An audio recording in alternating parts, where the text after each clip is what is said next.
abroad life is very difficult. Also go I see to them when you say na my savior no na Egypt, ma say savior am na Nigeria. I no go do am. Ana me ekwu ya no nkwu ya pant ma dowa. The madam was expecting me ka na alụ kajake. See, oyi aka nga alụgide for 2 years we kwucha onye ogwe ya. We bido well over my own. Our girls no ebe a. Ha aka go nka n'ike because of the stress of the work. I left there. I couldn't see anybody bụ na ị na-eni anya. Onye a na-atọ gị ụtọ. Don't get this na ahụ adịghị gị. Ị nakwa akọrọ onwe gị. They don't fit ask you how are you. Ihe a na-eche bụ rụọ ọrụ gị because we are paying you. I sleep around 1 or 2 a.m. I wake up by 6. Nebe. I say no. Ihe emenube m before. I can't believe that this is me. Ọ bụ na m gwa 5 contacts n'ebe nọ. 5 of them told me na ashawu ka na-agba. And that thing they vex me. That's why mgbe m na-apụ I didn't tell anybody n'ebe m na-eje because igwe ya sị gị na ashawu. Na onweghị na ashawu ka o jere ịgba ebe ahụ. Onweghị ọrụ dị ebe ahụ.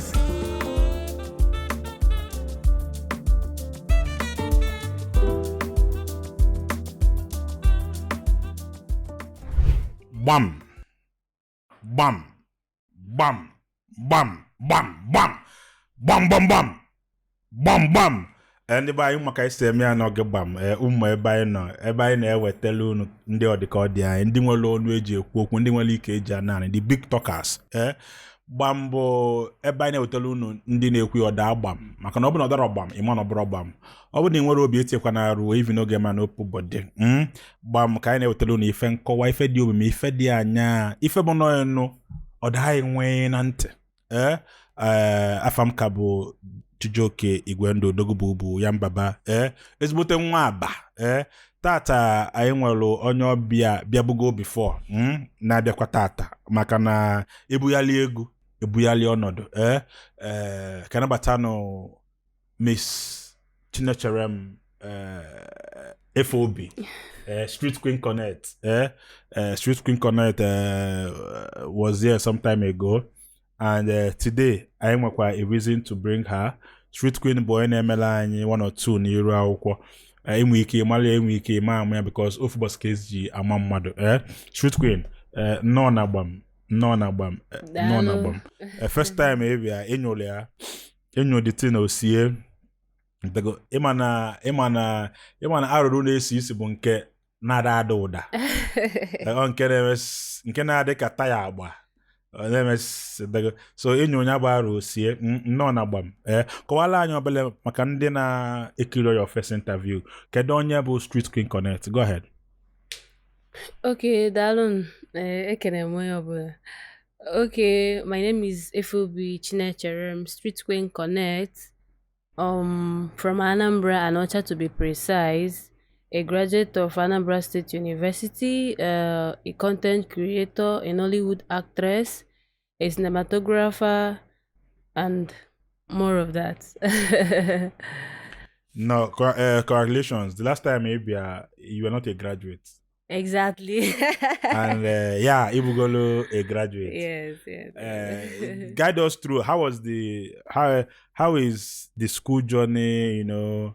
Okay, the difference between when in school and get a graduate go. Then we have fears because when I graduate, I told you where am I going to? Because before I get lecture. You have excuses. Kita in school lecture. How is the experience now that you've graduated? All right. The last time I came, I actually said it. That's why I'm graduating. I'm asking what next. Yes. You know, and truly, I'm on what next. Yeah. Yeah, being in school and coming out of school is really a different thing. But I can actually tell you that being in school, it was not easy when it comes to school fees, some levies and all of that. But you can have reason to, ask someone for money. Mm-hmm. Exactly. You are in school, so you can say, okay, I need this, I need that. If I don't do this, I will not take my exam. If I don't pay this. But now, if you no work, you no go chop. Because you will not say, I'm in school. You are a graduate, gotta find something doing. Yes. So being in school was actually lesser burden when it comes to I need money, but now it's really a difficult one. And then passing through the university is a different experience on its own, you know. But when I was in school, but when I said, "Mkpọ phone, amakwa m ihe na-eme ma ahụ adịrọ m." Asị gị ngwa gị nata ka mmadụ ihe anyị eme ya until you na-ebido exam. Mana kịta ahụ adịrọ m, jee goro n'ọgwụ nwụọ ka izuo ike. So it was not easy in school anyway. And being under the pressure of family, whatever, it was not easy for me trying to cope with my school fees and all of that. But then you're here today. I did it. Ala m asị ọ maka graduate nwe bụzi ị na-asụzụkwa oyibo ị na-asụzụkwa ya na nwa lave face ọ maka school nwa ịpụta ụbọchị a maka na ama m na last time ebe a no street queen nwa otu ọ maka ihe nwa ọ maka school nwa ịpụta ụbọchị a Of course, it's actually one part of it, but not really that. My travel actually made me. You travel outside the country, or you travel overseas? Man, outside the country, DJ from abroad. Not overseas, outside the country. Outside the country. Don't worry, we'll still get to that. Yeah, no. The last time maybe abam. I'm gonna say he who na the last time maybe abam. Or they call be cause chalo internal war.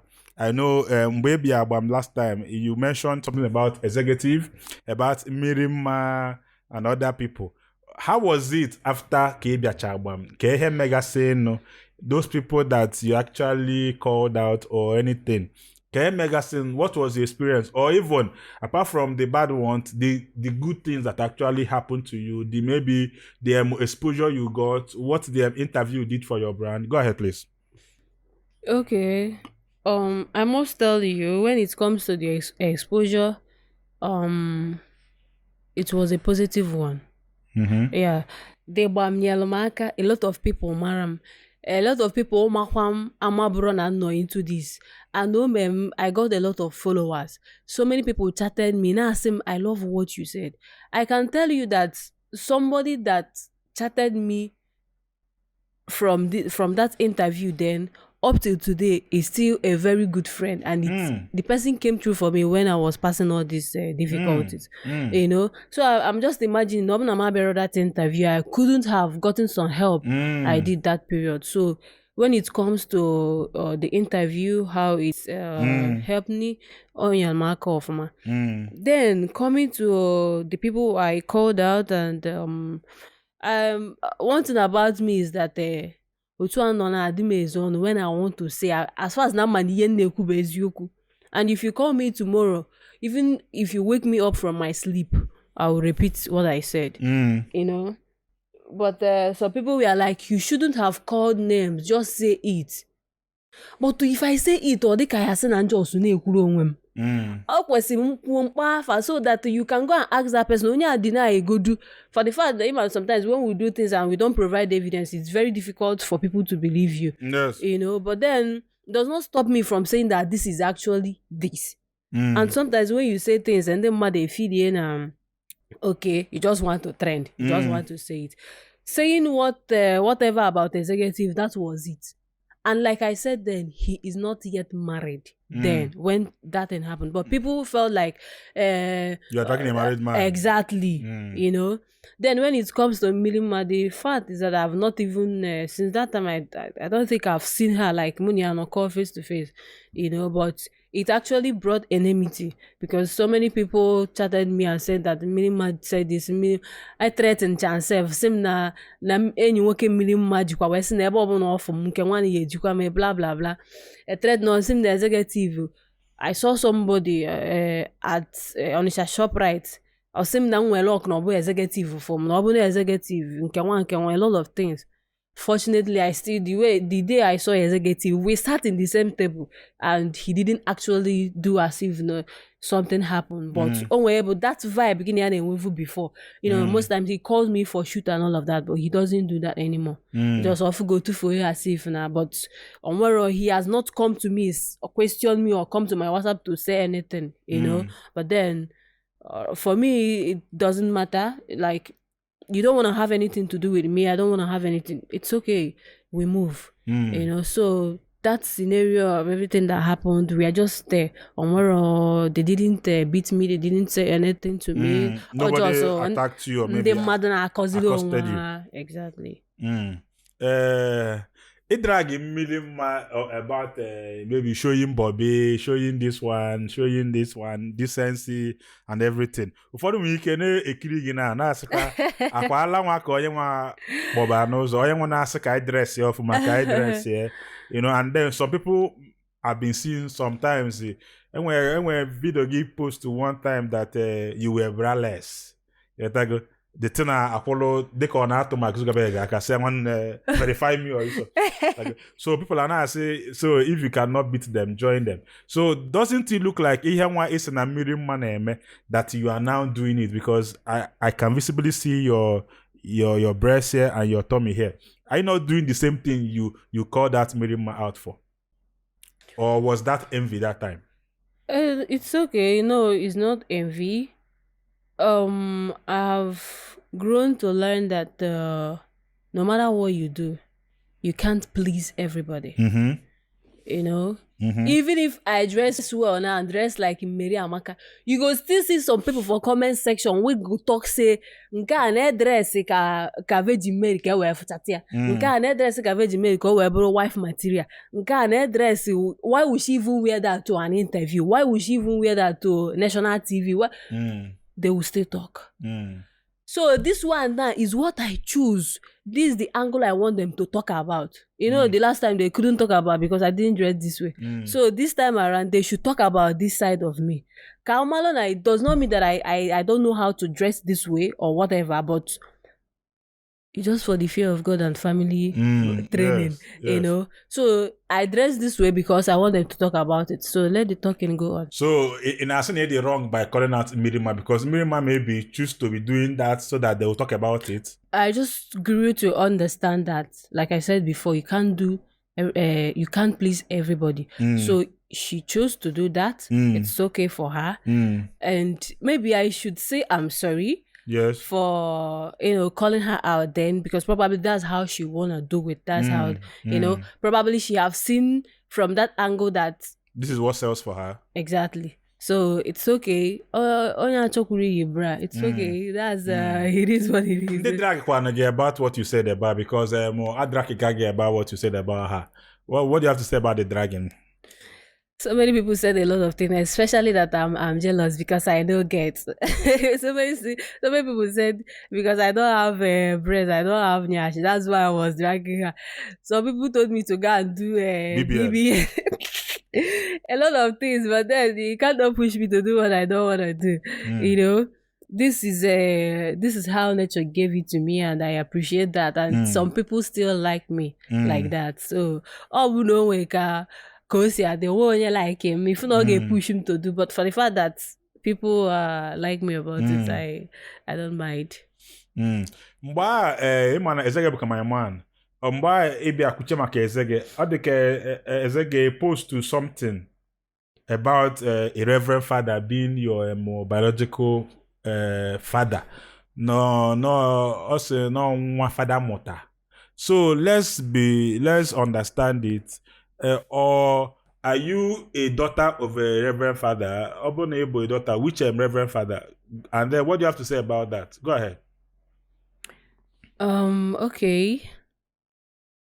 I think I saw that post also. He said someone from his contacts, the wife of his friend, said that it was a reverend father who gave birth to me. It's okay. Anybody can say that because if you go for that Zoom, money so you don't have to blame anybody that will say that. But that thing actually broke me. I had to screenshot it and show to the priest. He told me, let them say what they want to say. It's not even that. People have been, even his colleagues, the priests, most of them have said it. Nowhere. And he has answered to the bishop. The bishop called him, tell us the truth. So, for the level, the thing will go. It was like, DNA test. Exactly. Because how can you, coincidentally, he was the one who trained me from my secondary school to the university. So being that close to him, a lot of people are saying a lot of things. But I can tell you, he's not my father. He's not my biological father. I call him dad, but he's not my biological father. In as much as I don't know who is my father, but he's not. So whoever that is saying blah blah blah, he told me I should not panic. Let them say. You don't know who your father is. Exactly. Okay. So for that, I don't really have anything to say. Whoever that want to say anything can go ahead and say. After he told me that I should not panic about it, I was even okay. Let them say. I can even, but if I say it, I think I can say just now. But let them say it. But he's not my father. The last time maybe interview, you talked passionately about the priest that actually helped you and everything, what he has done for you, and you were so grateful. How is he now? And then how is he doing? Because I think I even gave him a shout out that time because of what you said he did in your life and the life of your family. Can you look at Nyabo father me? Okay. He's just there. Being a priest is not an easy work, especially abona. Him and the father sometimes 3 years, 6 years they work also. Most times where you are, you be comfortable as a priest. Abia changes yegi or they can say na exactly. So actually he started having difficulties when I was in my final year. He couldn't even pay my school fees. Yeah. He has to borrow from a priest friend. When we were talking, one of the priests, Ainiano then. A lot of things happened to him. Even when I was in this my last condition, he was struggling too, but it wasn't easy. And now he's having health issues, and it's really difficult for him to battle with his finances and his health at the same time. But at the same time, for the fact na Okadendo, we are hopeful.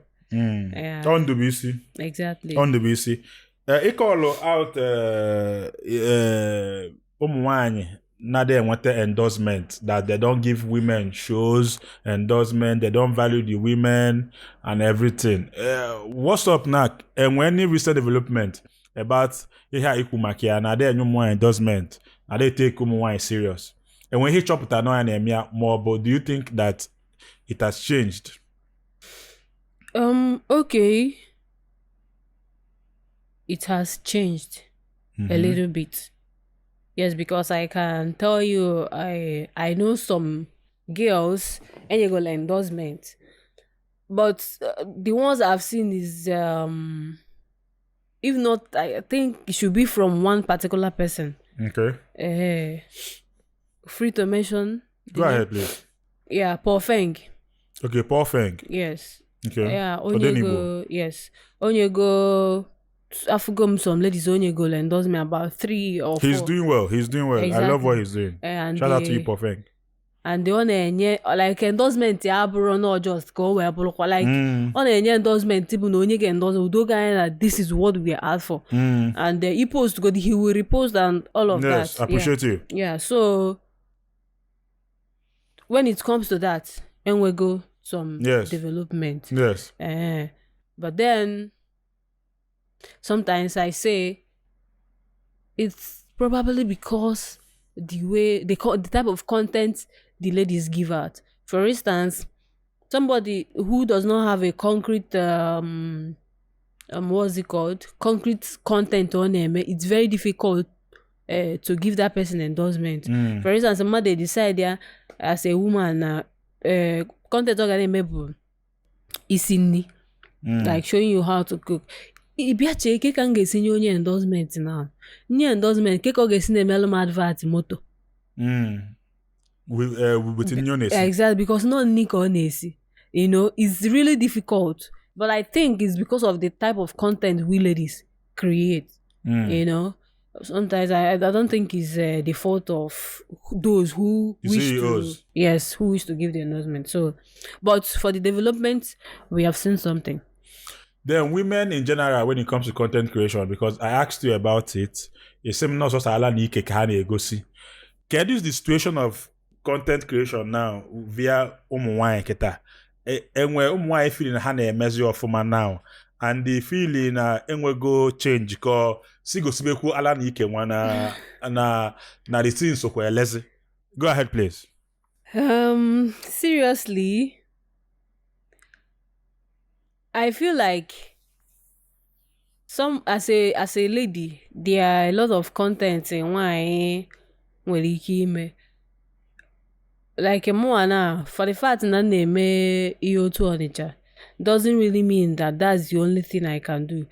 I feel now what people are looking for even is for your face to sell, because and the Nollywood actors and actresses endorsements, and it's because their face show go. It does not mean no with this particular content you only meli juecho in or because nina fear ni you and you hear sell. So when the person is talking about this particular product, people are maluki at the people will be able to engage. So when it comes to Nkomo, for me, igosi ala na ike nwanu does not really matter. Yeah, because somebody can actually do advert for a product without igosi ala na ike. So when it comes to that aspect, content ụmụ nwaanyị ga na-eme or whatever they do, you can actually, as far as na ọnụ alaga na ike ga na dị afịa anya, not just maybe na iyichiri akwa dizie ka ya si na onwe ka o si mee ya ka agbasazikwala gị. So when it comes to nakedness on social media, I didn't etizido some people bụkwa frustration bi eme ha ji na-eme datin ka ama na onwe ga afọ, because sometimes if I don't wear brand, do video and post, I know the kind of the DM I usually get. Na-emezi imagine onye decide no ya ka ọ ga na-eme everyday ka their DM na-adị. So ọ bụ na ha na-enweta ego ma na ha na-enweta people na kon abịa into their DM na agwa ha I want you, when are you coming around, this and that. Can you imagine onye achọli ego ta achọli onye ọzọ chọli echi nya nwe kwụsị that thing is very difficult. Ọ ga na-emezi ya na-eme mmụọ ọbụla na-emezi odoga anyị ya bụ ihe a ka onye apụtala ọ bụ dị ya na, and I can tell you no one level ọ ga-abiru, you will not be seeing it as anything. We came here first time obi adịghị ka ya sị na onwekwa imekwa ya second time, but for the fact na ị na-enweta ego na ị na-enweta whatever you want, ikpọzie ya normal thing, so that is it. When they say na ifọda nwaanyị na-esheki ike na ala na social media ngị kwa enye ọnụ no ọlụka ọnụ, people that show their breasts and their nyash, that this is their market and they want customers. Do you agree with that?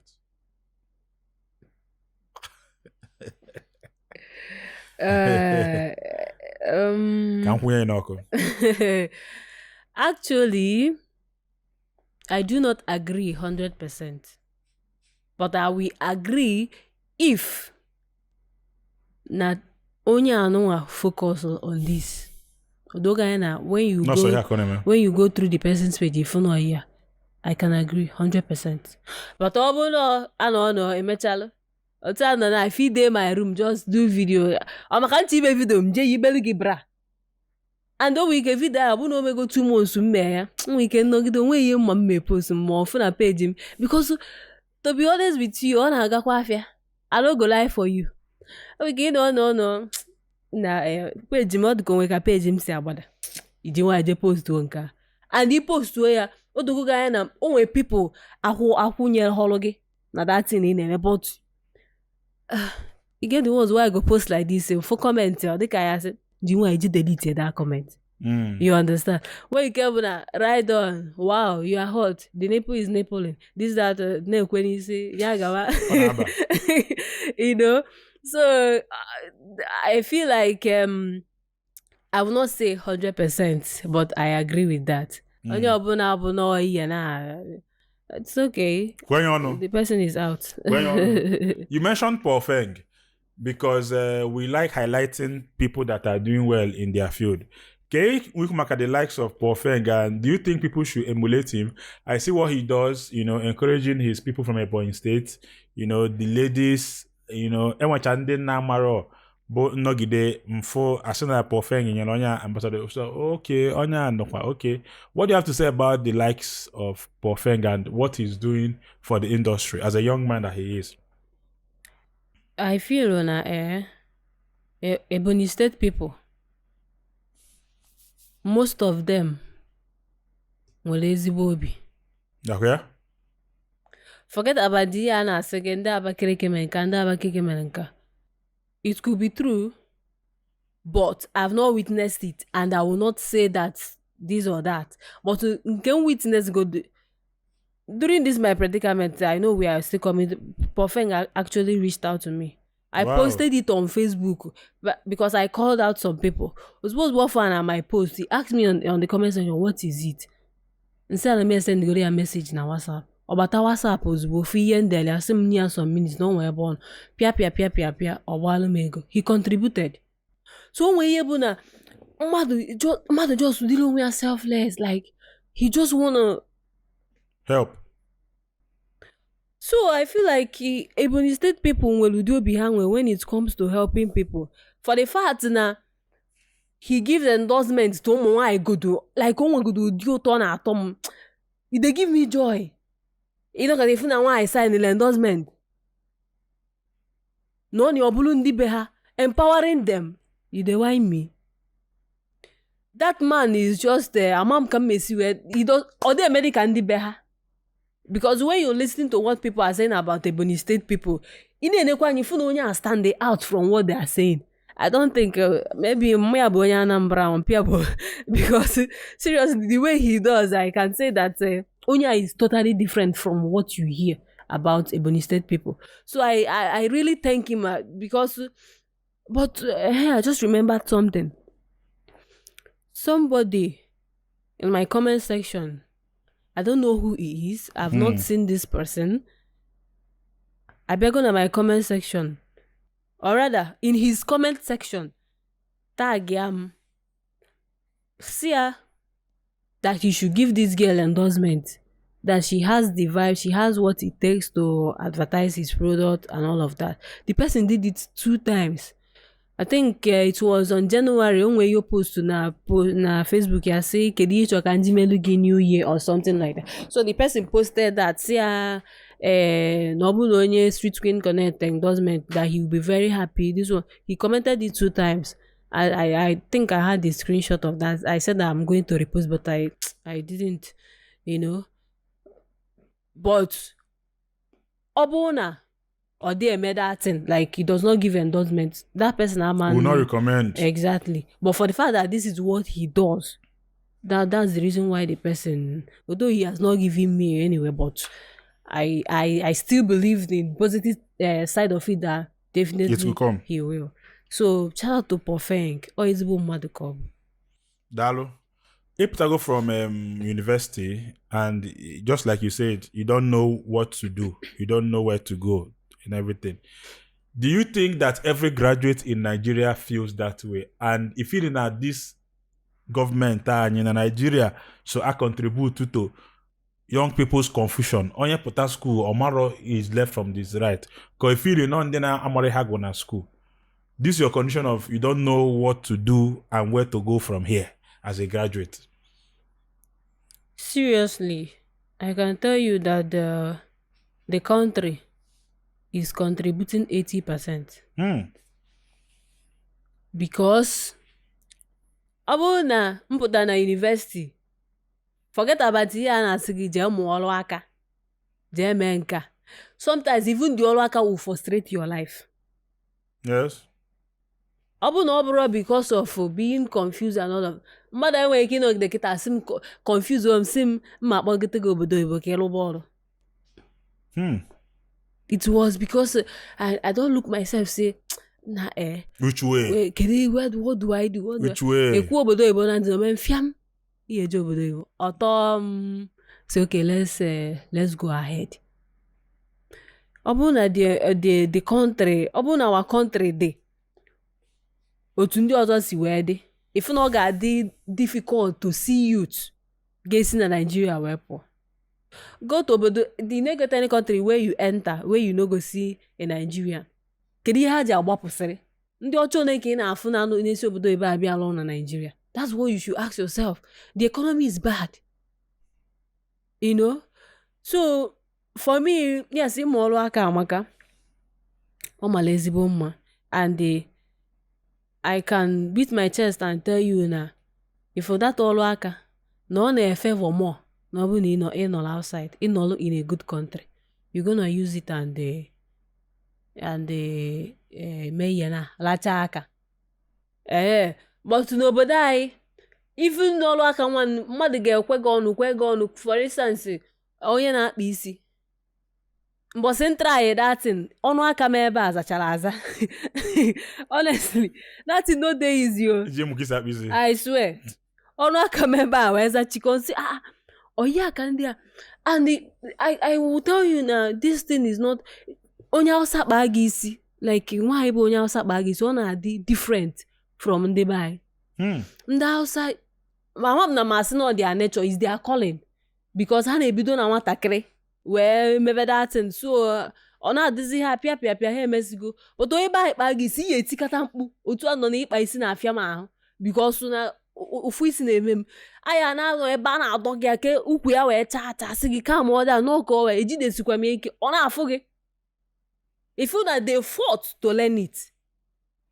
But ọ bụ na ihe dị natural, you can just just like mmadụ pụta na ọrụ goche ọrụcharụ goche 2 months oche emebe kwaka.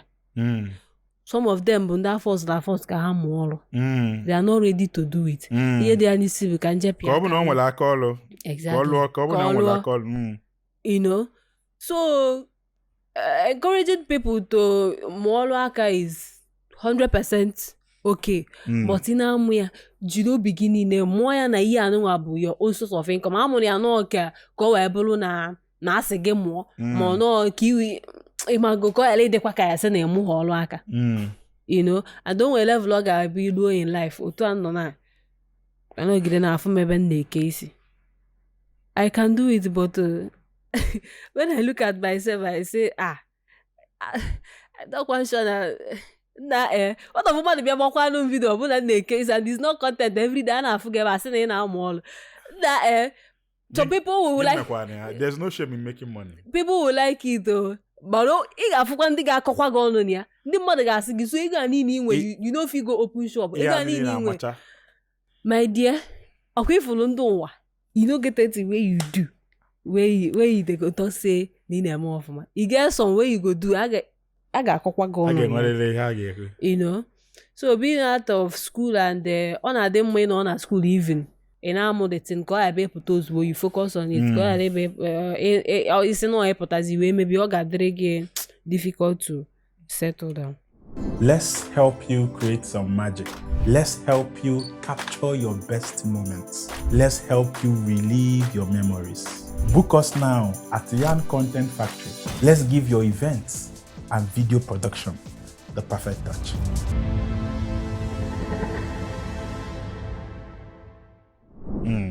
No problem. Mana na-akwa gị ife gị enye gị nwanne wepụ gị ifele there's no shame in hustle. Yotago. Truth Queen, anyị nọgide ka anyị banye na isi afọ wee kwaba okpu of this interview. Anyị nọgide fụba video ebe iyi ka ya na-akpụ ya oxygen. You know, ị na-eku ume ka onye ga-anwụ ebe si start ka afọ na video ebe 6. Na-asị ka ekwe ihe na-eme this young girl. Nọgide fụ MC Shade atụọ m video.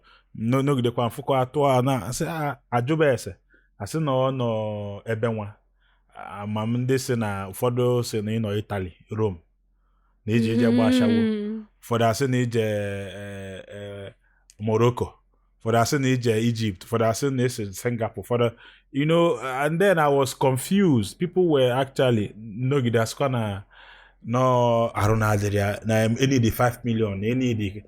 I'm asking you now, why and how did you leave Nigeria? Ka ihe menu ka eji wepụ Nigeria First of all, kedu ihe men and how did you leave? Go ahead, please. Okay, I left Nigeria on ending of February. The plans were already there when I was in the university. I have this friend from Anambra here, Orumba. She left before me. She schooled at Oko. Imagine Asonya Polon Munia Neku. How is life over there? This, Imago. So she was like, if I graduate, would I like to come? I said, no, well, only I'm like people out of the country. So to a case, na-emezi till January. She was like, what next? Kedu. So you can go ahead with the process, yes. So to a case, maybe na February. And I want get ready. You will start, from there. Funny enough, they told me not to tell anybody. Because I'm going to need to travel. Echo pass ge makwe village people. Man they got tag witching. Ka. Mukwe ka. Akwa ge yali me ka mo ka yali deny give visa blah blah blah blah blah. Gagwa no nyobuna. I can't imagine myself not telling. Let me even keep family aside. That priest that has been standing with me for close to 11 years now, I can't imagine myself that I didn't tell him. I left Nigeria. Funny enough, I was in Abuja then because in January, I'm Gazi Abuja, not like one of my cousins. I left her house, not telling her where I was going. I told her that I'm going to another country. Why I was going to another one. She believed me. I have to say anekwa. Now, on reaching there, pia. Kedu obodo ị ga dị fa? Because obodo reaching their country. Kedu obodo a na-ekwu okwu ya? Okay, actually, on Facebook, people saw that she went to Singapore because that was what she was saying. She was in Singapore even during the sickness of 18. I went to Singapore, but my main country was Egypt. Okay. So, on reaching there. So not Egypt be here now. Exactly. Okay, go ahead. On reaching there, analogodumo my passport. Then I did not even see it as anything because analogy passport. Imana yi anu abu business. Onwe ka ha si emeditin no abia for instance now. When we na ginwa no na that country bia go establish no leba ahụ. Ikpotam. Onwe ka iji kpotam abụrụ 1 million. Mma alụ ọlụ for 2 years. Kwụọ then onwe ike mgbe mma na-akwụchasị. Ọlụ ọbụna ka ọ bụ ashawo ka ọ bụ ori ka cocaine ka ọgụ. Kedu dị ọlụ a? It depends on nke ha na-eme, but the one I did was house help. Okay, house help ka iji eme. Yes. Ịlụ ọlụ a for ihe dịka that 2 years. Onwe ike at the end of the ego nyanwa na-enwetazi abụrụ 10 million or 15 million. Na-ego by na ọ bụrụ na ị calculate ya. So that girl bụ my friend now. She has finished paying her own, but ego yanwa because ọ ịkwụsị ụgwọ iwe save wee lụgbakwa ọlụ save bekwa ego ị ga-eji wee kpọta mmadụ. So ego yanwa elube ịkpọta m. So onye kpọtara ya ha madam So whenever I say madam, Emmanuel, the lady. Okay. So that the girl now buzi ihe connect him to onye nke nwa kpọtara ya o wee were gị wee kpọta mụnwa. So na mkpọta ọkpọtazi m now nyanwa bụ ihe welu my passport. But the madam. Yes. Madam, your friend. And my madam too. And your madam. Okay. My madam in the house. Ịma na ebido na enwekwa madam ebe a na-arụ ọrụ. So I didn't reason it onwe ihe nji wee bolu after come na your passport. Mụ afilie na onwekwa. So abi after some days ebido na achọrọ m ọrụ. Mbịa nweta ọrụ. Gaba ọrụ. My first 2 days at work, I was crying. But before then, before ngaba ọrụ ahụ, I know go because internet is not working based on the SIM card now and the enyebom SIM card that time, and nobody knows where exactly that I am. Or any of my family, or any friends, no. I need to make some calls, talk to some people, say, this is, I arrived in peace and all of that. No way. After some days, the thing I ever go now, how can I just stay? Nothing. But in other words, and that my friend, I've not even seen her because nyawa no noro. She's busy. Exactly, she's not at home. But at the same time, it's okay. There's nothing I can do. You can't even go and tell her ka onye gi phone ka iwe make call on. You don't do that. So mgbe na akwadozi ka mme ya na ka mbido ọrụ. Mgbe aka bezi gotezielu m SIM card. So mgbe I gotere m SIM card ahụ mbịa buy my internet. I was able to communicate to some people. But then nobody still know where I am. But ndị mana na-eme okay, I begin to tell people that na emekwa m travel. Now abịagote m mbịa that airtime etili na the SIM card bịa agwụ. I said, you have to nọzikwa o ibidozi ọrụ iluzi ebe na alụ ọrụ madam ga-ebe ahụ etiri gị wifi na definitely ha ga-enye gị wifi. There ọbọkwa iwu some people you go come they no go give you. Nọrụkwa na-eche mbịazie bịa bido ọrụ that time. So mgbe m bidoro ọrụ house help. I swear, Jesus Christ, Emana, I arrived that location around 11 a.m. Alugide moro, 5 rooms and parlor. It's not the most nigga see all these things at the same day, but my parlor na haka 3 rooms. Bye. Anakwama ekwu self-called. Onwe ebu na standard room mmadụ. 1 parlor. Iwefuzi and funny enough, every single thing dị ebe ahụ, you will clean it. Every single thing. A na-efichacha kwufucha ma bulb. Madam ga-epụta. Ịma na onwe isi ficha table now. Week after 2 hours. Doors ekugi enwe ike bịa na dịka ya si na onye ahụ eficha ya n'otu. Abụ ha na-apụta for that dust. It means you did not clean it. So you have to be observant that those things ma na onwe ka anya ha si gaa n'anụ. Asịrị you have to be observant. Na-clean ya often and often. Ihe amaghọ m ahụ. I'm trying to, and the funny enough, ịma na ọ na-abụ ibido ọrụ otu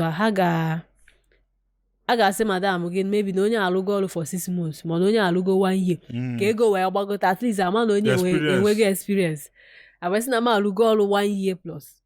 So the madam was expecting me ka na alụ ọrụ ka jake.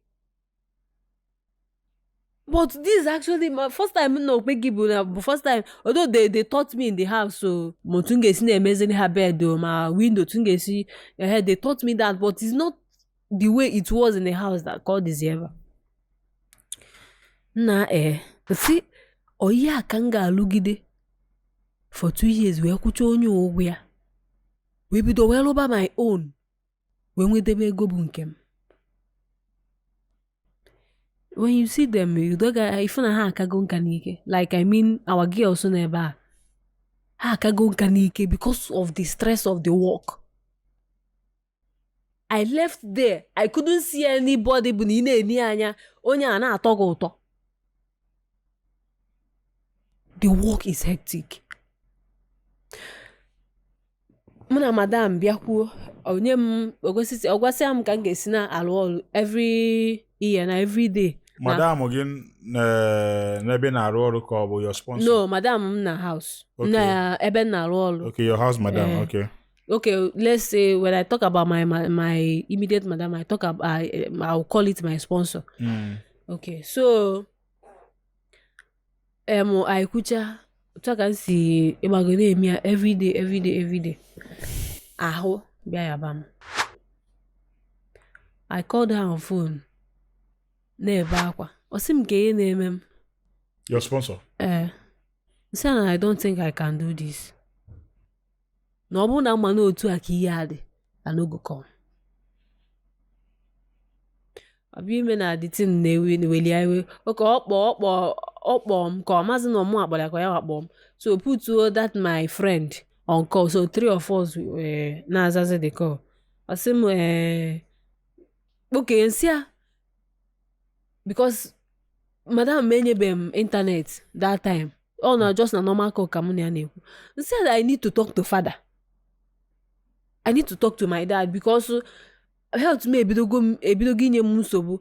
Onye nwa m ihe ọ ya agwa m mee.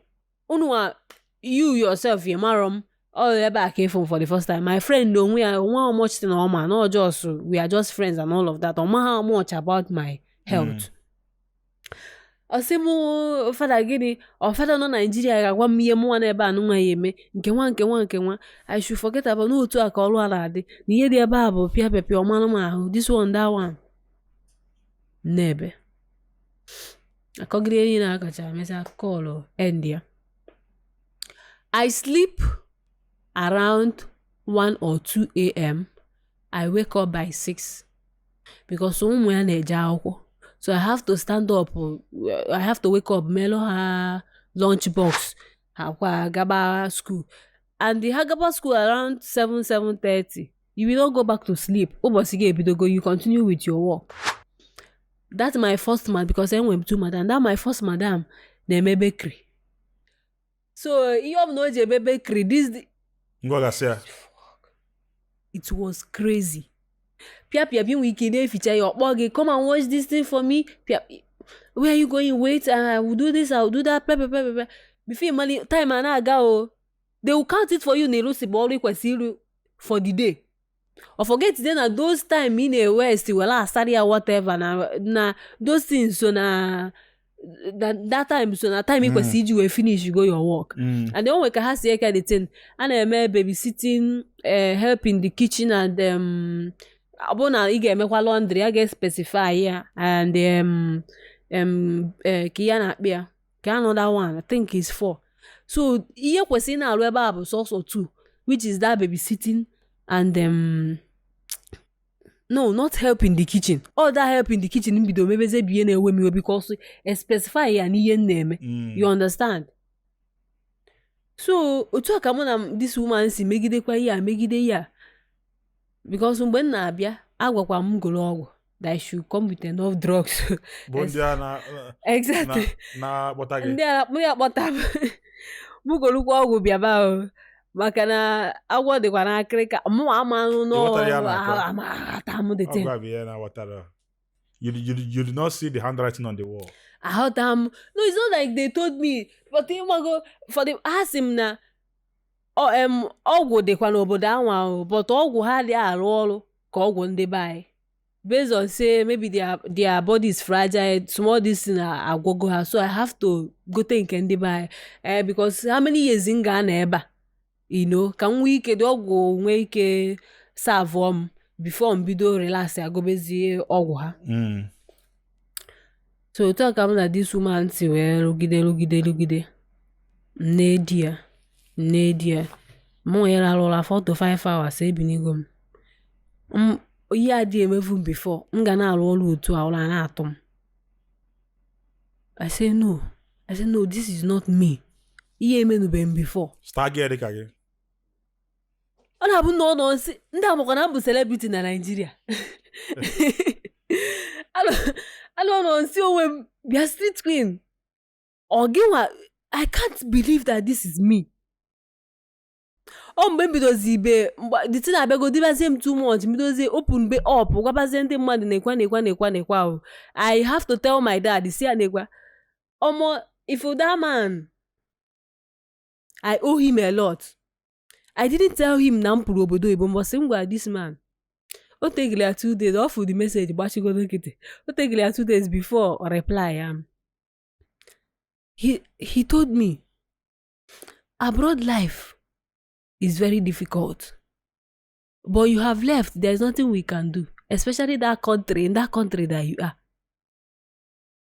You just have to take it as if no ma ihe na-aga because ha just ngwe ya, but agwabe m ya nekwa.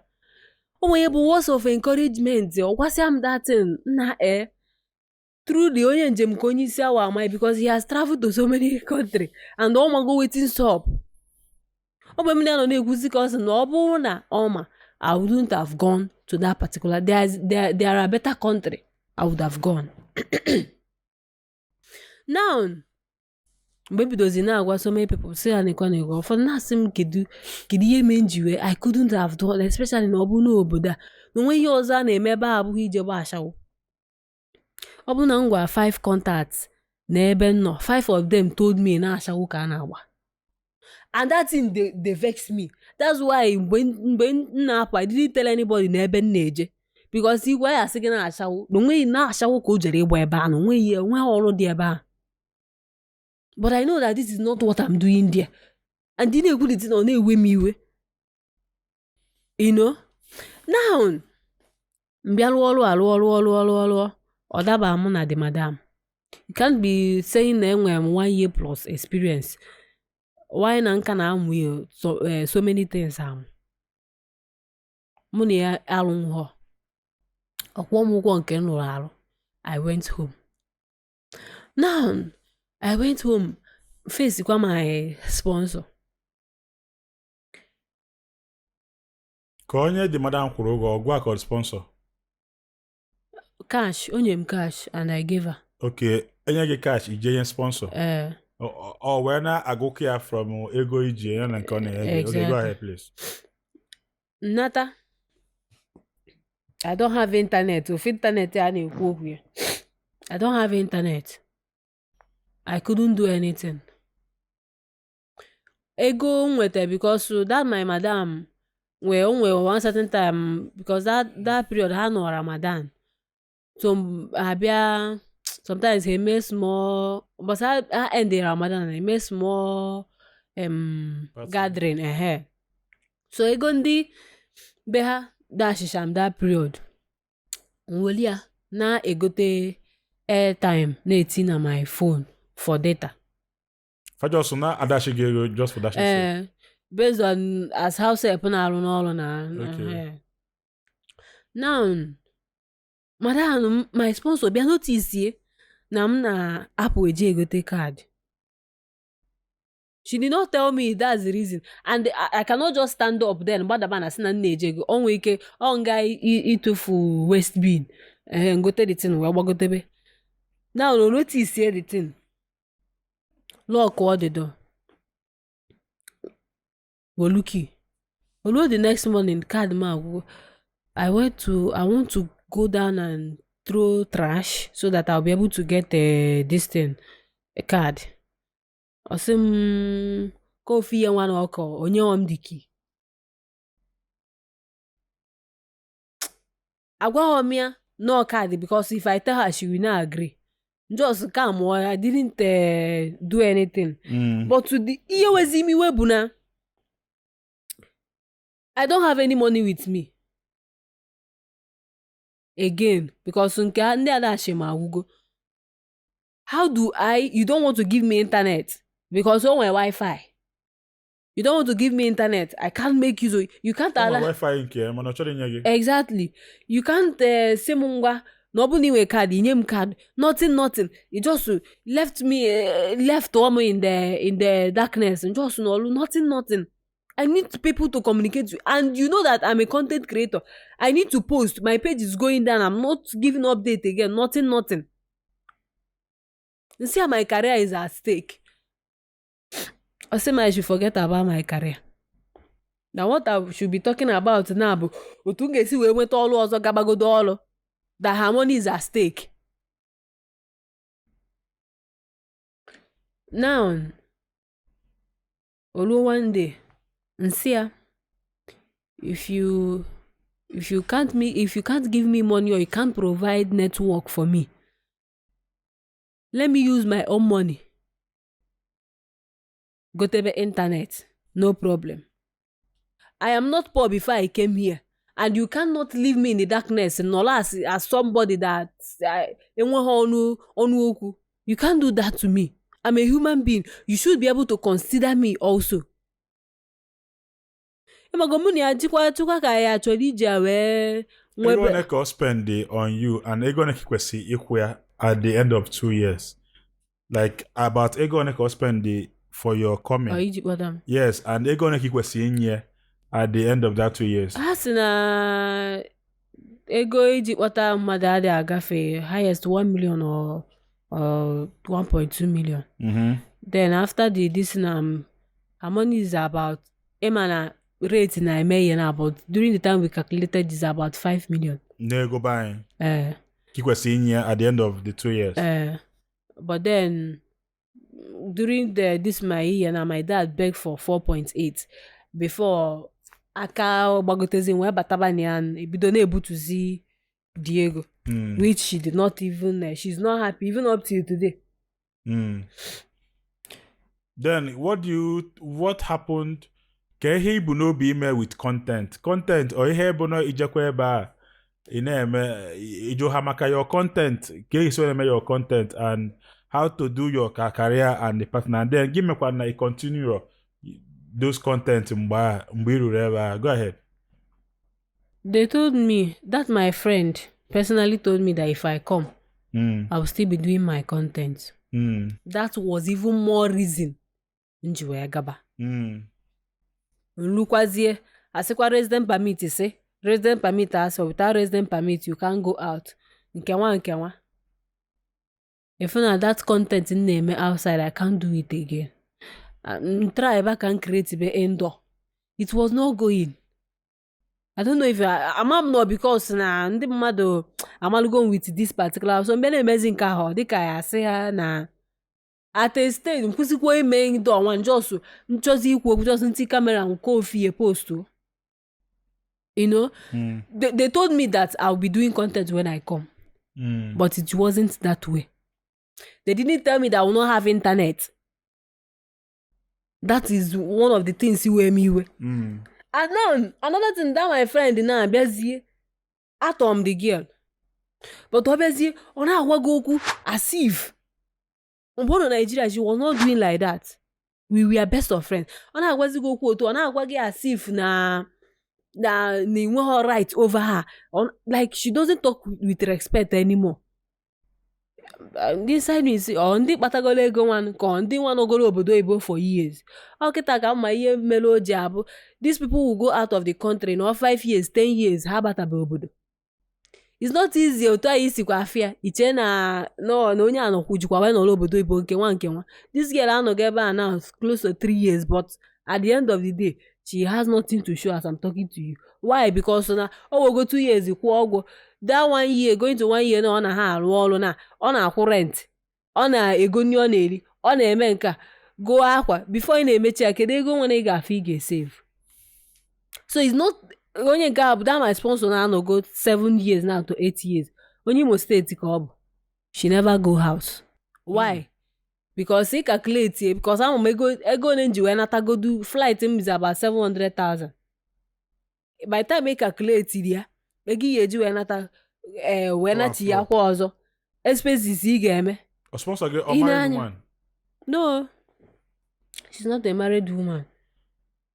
Funny enough, when it comes to relationship and all those stuffs can.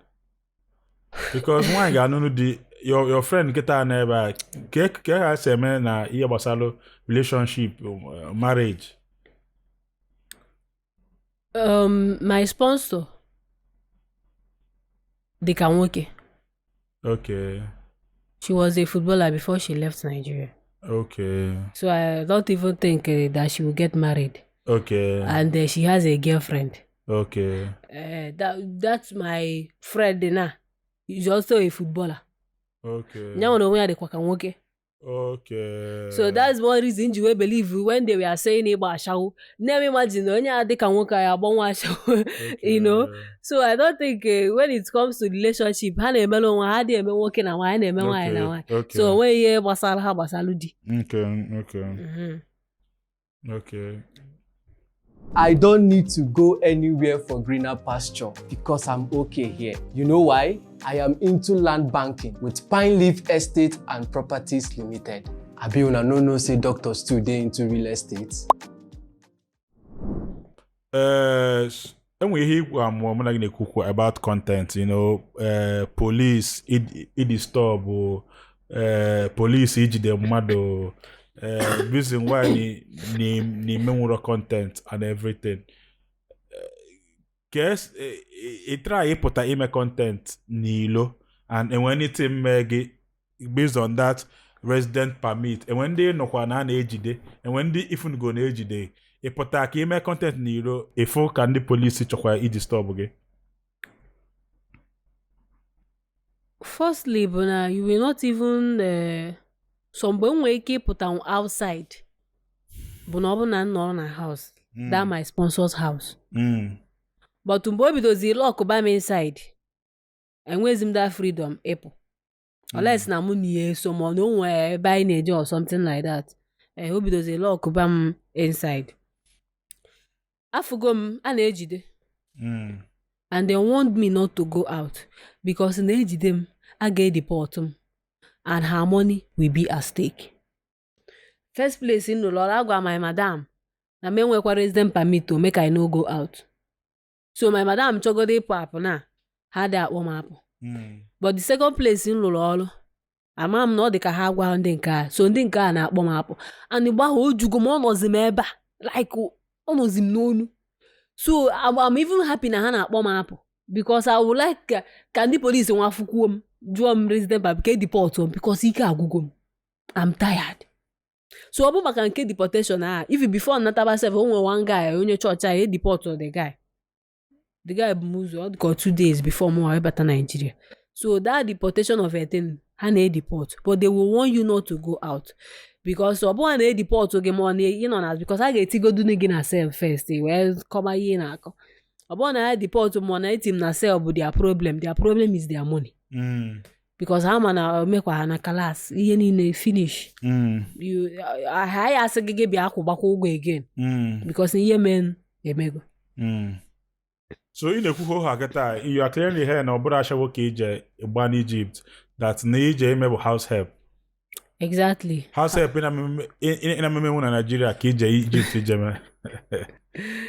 How did you get to the point where you were actually in that oxygen that you needed help and you started asking for help? How did you get to that point? Okay. I'm a chronic anemia patient. Sorry. Yeah, mem na emebugum last 2 years, 2 times.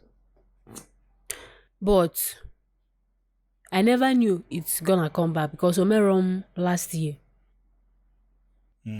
Truly, they asked me, am I having any health issue?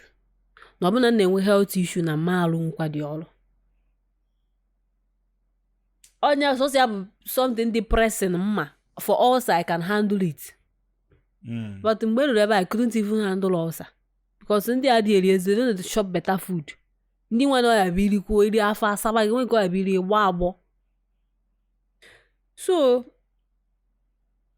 my second place of work ka nọ.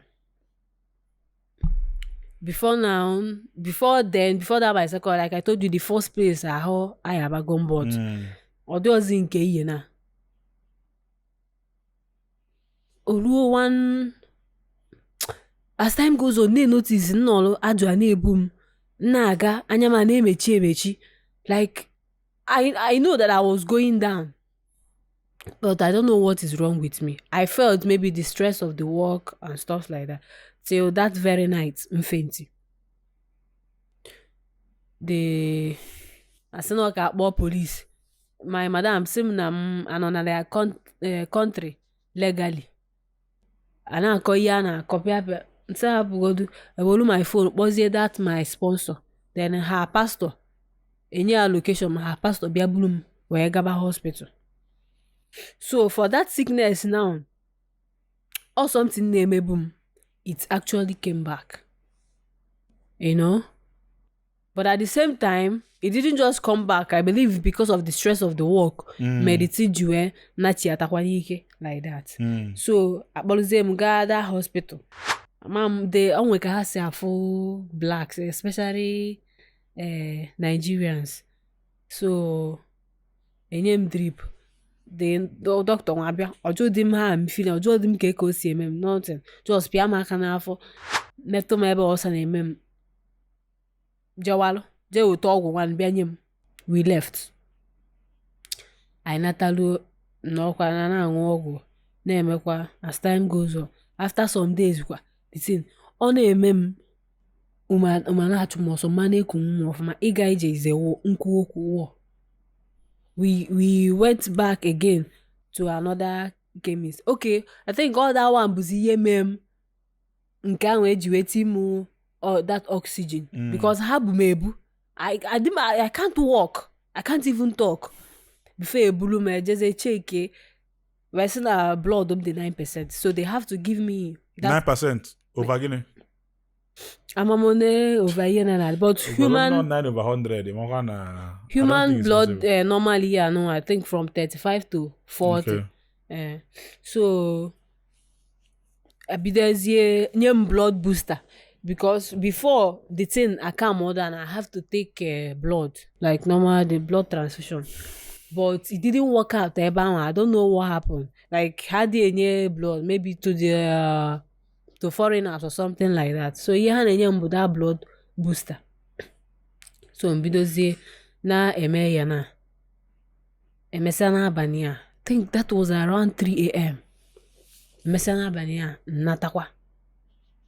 So mgbe awazi kada my sponsor bịa fụ na ihe abụọzi ihe a ga-abịa sịba ka etriticha ka ọ nachi ya kwa n'ọrụ because the thing adịgo too much. Like onwe ebu ide ede m anya mgbe njere abịa m adịtụ obere ihe nwana adịkwu si otu a within 24 hours taa. Like ine ede m anya doge anya na this person, she was like no we ka ọkpọchekwa m ebe ọzọ na to continue because ndị obodo adịakwa anọ na ahụ adịghọ gị. Anọgo m ebe a ma madam ebe m na-alụ ọrụ before mfentie ya mfentie ngwa ya I think I'm feeling ill. Or some why? That was the only thing. Say I don't know. Okwu I alone all dear self be here be a feel to very year. Some after some days in kwa dear. In Egypt. Ogosi me ebe ọgwụ na the same me mu were ọgwụ isi or whatever. These people don't get this na how are the in akwa akọrọ onwe gị. They don't feel ask you how are you. They don't feel what ihe na-echebu rụọ ọrụ gị because we are paying you. This is what you are here for. So nke wee be na-asịkwa na ahụ ka ihe chọ ka ha mee ọ ka asị ka yala ịrụ ọrụ mana ya akwụ ụgwọ gị. It's not done that way. Ọsọ ya gị na nwa ikpodo isi n'ala ịma ya alụ dị ọrụ. You know? So after mgba nnatazi ebidozie na mụ afụgo na this thing abụzụgo ihe mmemenwu. I was in the house for 1 week. I couldn't press my phone because amara m onwe m. I saw that I can't do this. Messia, because she was with my phone.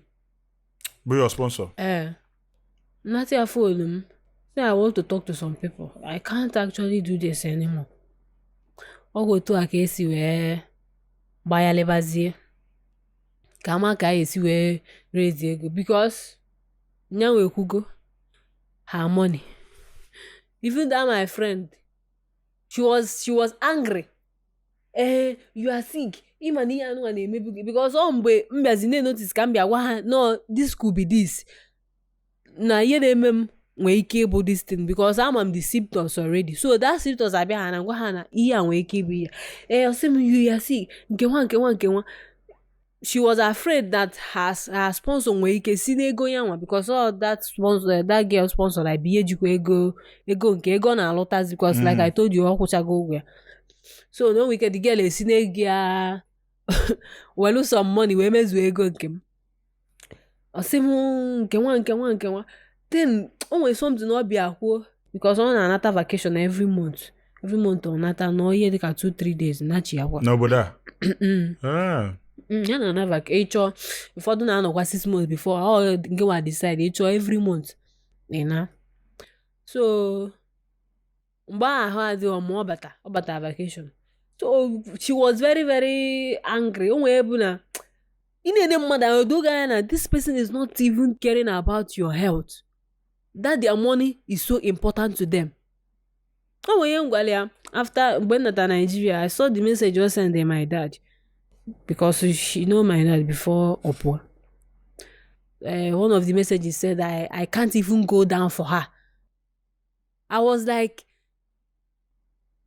even Asigodigi go down for me, will you go? This is about her that we are talking about. One of the days, you don't have to panic. I will pay her money. All you need to do is just for me to get back on my feet. We can never go to Nigeria. It's not about her money. It's about my health now. Also, it's not about my health. It's about a business that went wrong.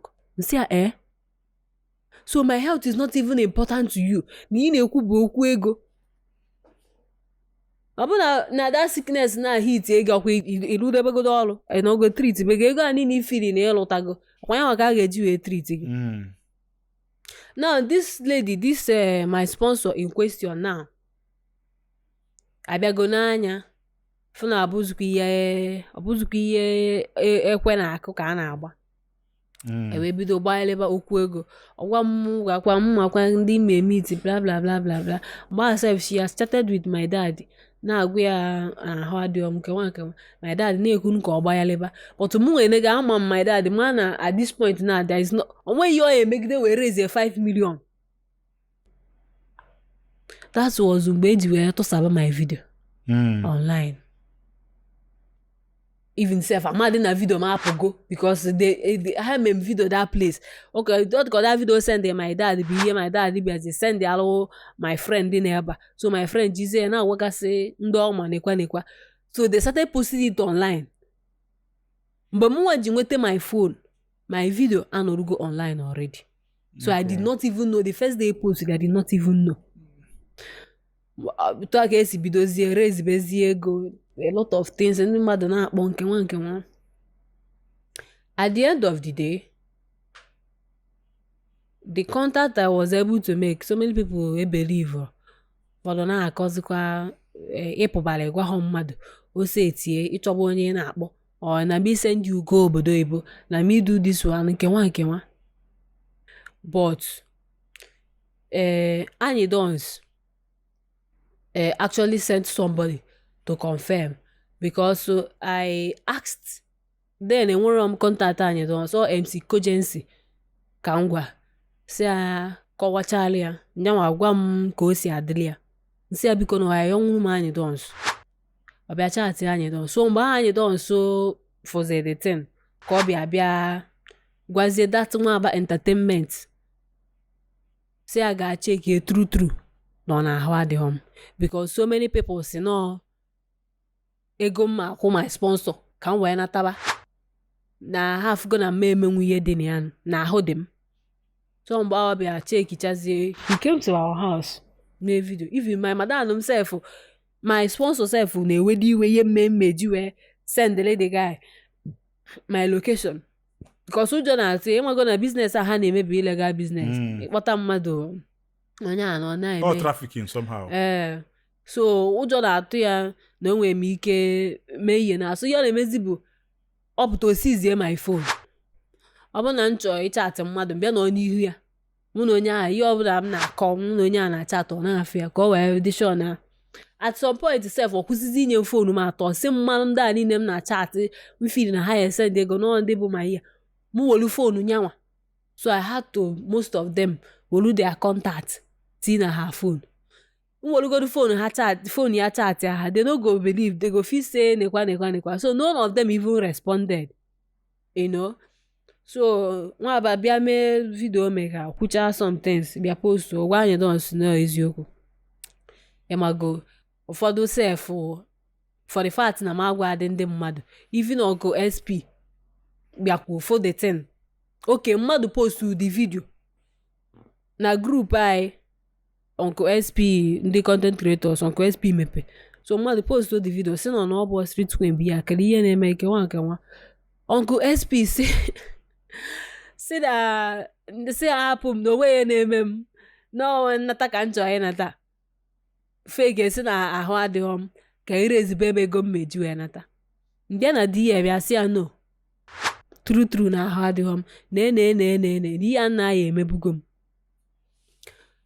before ọ bịa kwetezie wee sị ha mebe video post be m. Mana mbata ka eche ịbata mgbe ịda na ego ka etritie gị ka ibidokwa ọrụ ọ ka iwee bata mbata m abụghị nọ na m enwezi option.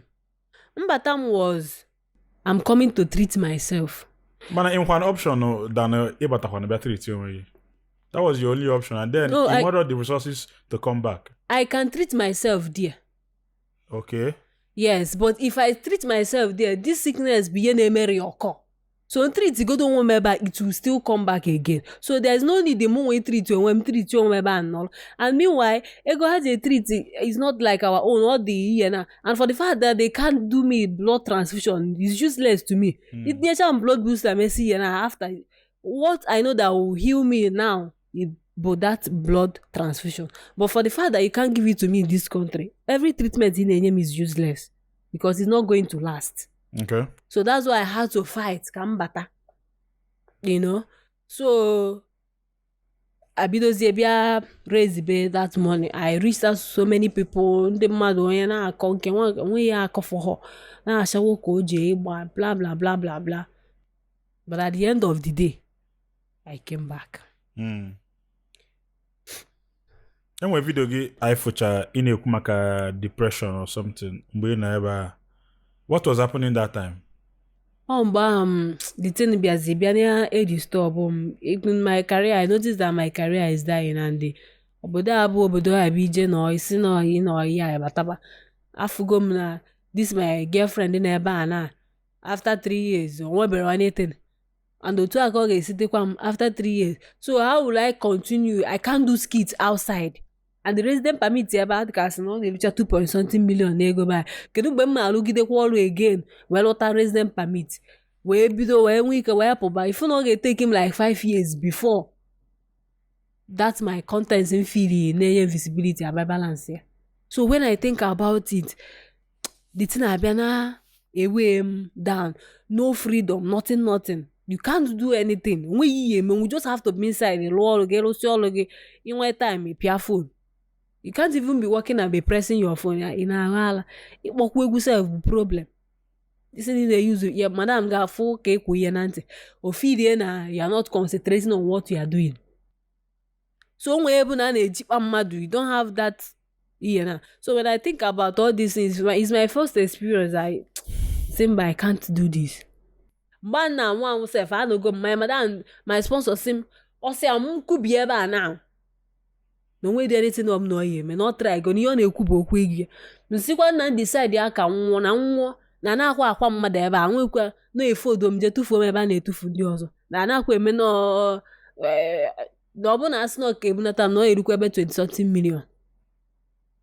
Onogide threat no same no ya no dey that she's going to sell me unless mo another sponsor na lo dey sponsor ego slave trade ka again nyawa maka o si wee chọọ ịkpọ ya no na ọ lo dey sponsor ego ka ọ mazie na nọ na maya ha ebu ha na ya m je rụọ ọrụ nye onye ahụ ego. Your sponsor bụ onye Imo State. Onye Imo State. So when you look at all these things, if mentally you are going down, tikwuru nke na-aya gị physically onweghị na aghọta. You know? Ego nwa a na-ekwukwa otu a, ịma na a na-ekwu okwu ego otu a. Ana m anọ 1 million ije then kwụọ 5 million 2.3 iji wee represent permit. Efu na ịgbata ego nwa adịọkwa izi. Ebe ọ bụ na 2 million 3 million na bụ ihe na-ese okwu niile. And ịma na a na-agwa ụmụ nwaanyị si ka ma ọ da mfe chekwa na nwaanyị na-agị 10k isi ya na ọ dịrọ ọsịnị dị stingy. At least unu ejikọta agba dị mbọ fụ na if onye na outside the country meri ebere. Abi? Otu a if iri na gịwa na asọfọ ya otu a ka o si asọfọkwa that place. That time my sister arụ adịrị ya mgbe nọ Nigeria ama m how I used to send her eche ana m obodo oyibo say na I no go send her 1 naira because these people don't know how you dey suffer. Nna arụ ọrụ na-ebe akwa which is unusual. It never happened to me before. Na mpụta ị na-ayọ m ego maka nna obodo oyibo ịma ọfụ nnata were akpata dị ego onye ọbụla n'obodo oyibo they do like this before they go get the money. Just that ihe na-egbu anyị n'obodo a bụ that our currency na ego obodo ndị ọzọ ka nke anyị. If not onweghị obodo dị ka Nigeria. Okay. I can tell you onwere ụdị freedom anybody a foreigner can come inside Nigeria na-aga ya ruru onwe ya nwedo onye na-asị ya nke nwa but tutu isi ebe a ka police where's your resident permit ịsaba asịsa pịa ikwu na edeport gị and ọba ha na passport gị know what it means na ijere obodo edeport gị ebe na immigration onwe onye ma na because of resident permit they will not specify it ihe ama bụ na edeport gị onwe onye ma na ibu drug onwe onye ma na ejide ike na-eme human trafficking they don't want to know that for the fact na ọ dịga ebe a onye ọbụla mana ọ bụghị ihe dị mma ka i mere eji wee deport gị so afa gị dịgodu dent esekwa nnọọ ka ime paspọtụ ọzọ imechagodu paspọtụ okay they were saying na deport gị you can come back to the country but after 5 years na the only way ị ga-esi wee bata nwa ozugbo bụ na ihe je change afa gị you change your name and do another passport. Imagine ị ga-atọzi ebe ị na-echange afa so ị na-esi anya isi gị ji nwa ya nọrọ n'ime respect ya onwe gị. ka efi ga-agwa ndị na-achọ ije anya bụ obodo enwe ike tomorrow mmadụ akwadosi na ọ na-apụ eje agba mbọ ma Egypt ma na another country ọlụ adị n'obodo a what do you have to tell to people chọọ ije there in future? Nsị gị na ọrụ adịrọ people will see that caregiving or house help as work but the problem is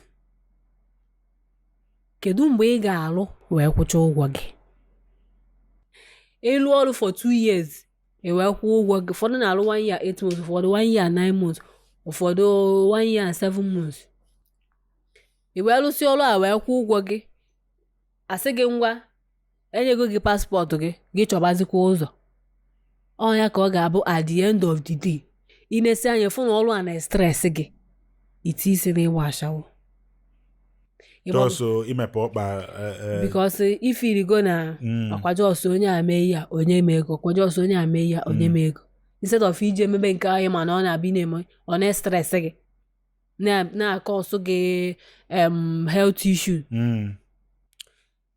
I will not say no all dị I will not say no all adịghọ but the most important thing be say you no get any country wey sweet pass Nigeria. Make I talk am now. As far as say na ị na-eti isi ebe ahụ odoge anya n'ọlụ ka ị na-eje ilu you go cry tire even ma Kuwait one as no ha nwe highest currency. I don't see videos where people dey cry for there ịbata na one room like this mana ebe na ala anyị na-elucha 5 sometimes ha natasa vacation because ịpụta akpa iju ekolak gị na-ajụ gere ebe most of them no ha nche niile nọ n'ọrụ ha natazie vacation if ta na one room nwee ike ruo 10 just na one room. Onye a kụrụ nwanne ya kupụta isi nwanne ya kụrụ onye a. You people are using one toilet. Egypt. Ndị Egypt ebe a ka obi ha dị. Ebe a. Kedu ihe na asị na Pharaoh? Pharaoh let my people go. Obi ha dị n'azụ. These people will be looking at you, you are dying. You know they move them. And ọ na-adịkwu m ka ndị be anyị n'ebe ha na-abịazie nwee their mindset like obi ha nwa. The type of mind. Exactly. Obi ha nwa abịazie dizie ndị be anyị na-ahụ ihe na-emegodo gị they will not feel it. Ihe ha madobe ebe ego ha because ọ nke ihe amem ka m ji wee malụ. I can't even believe that my friend. The same is not about my health, not about business that went wrong. A na-ekwu na mmadụ na-anwụ anwụ na-asị business. Asị m ya, I will not forgive you for this. Ọ sị m ma forgive ya nke nwa. I told her she was helping you now. Yes, of course. And then na ojukwa gi whether me with health issue. She helped me. I can't. So for her, she was helping a friend. She helped me. I can't deny that. Or help him because ọ bụrụ na no decide na ọma mme ihe na mụ okike fụtabịa asa ajọ mmadụ na ya maka na ijego na ịchọ ọzọ ime ihe. Yes. So ibe go fifa ni bege for. Exactly. And for her to endure it, o shikwara ike. That's where they try. It's not drug and wine, not the nwoke. So if say egba. Enwe ike fan the guy fucking na-emekwa otu. I feel enwekwa energy. Uma dị ọkwa. You know. So it was not an easy journey anyway, but for me itself, I thank God na ahụ nwa ya kwum because ọ bụ na ahụ nwa na ya home I will still be there now. Na-ebesa akwa. Ịnwekwara obi o. As a Christian ịgụcha Bible, gụcha ihe Pharaoh mere ụmụ Israel. Gụcha Pharaoh sịrị Moses, you can go. Then chụba ha azụ. Chụba ha n'ime Red Sea. Gụcha maka Pharaoh, gụcha maka Egypt, gụcha maka Joseph na ka ejiri ele Joseph na Bible. Wee jekwa ịnwekwara obi and then ịgwa akwụ fada ngịnị ya nọ ebe ị na-eje. It's a pity. If you have another opportunity, what will you do differently?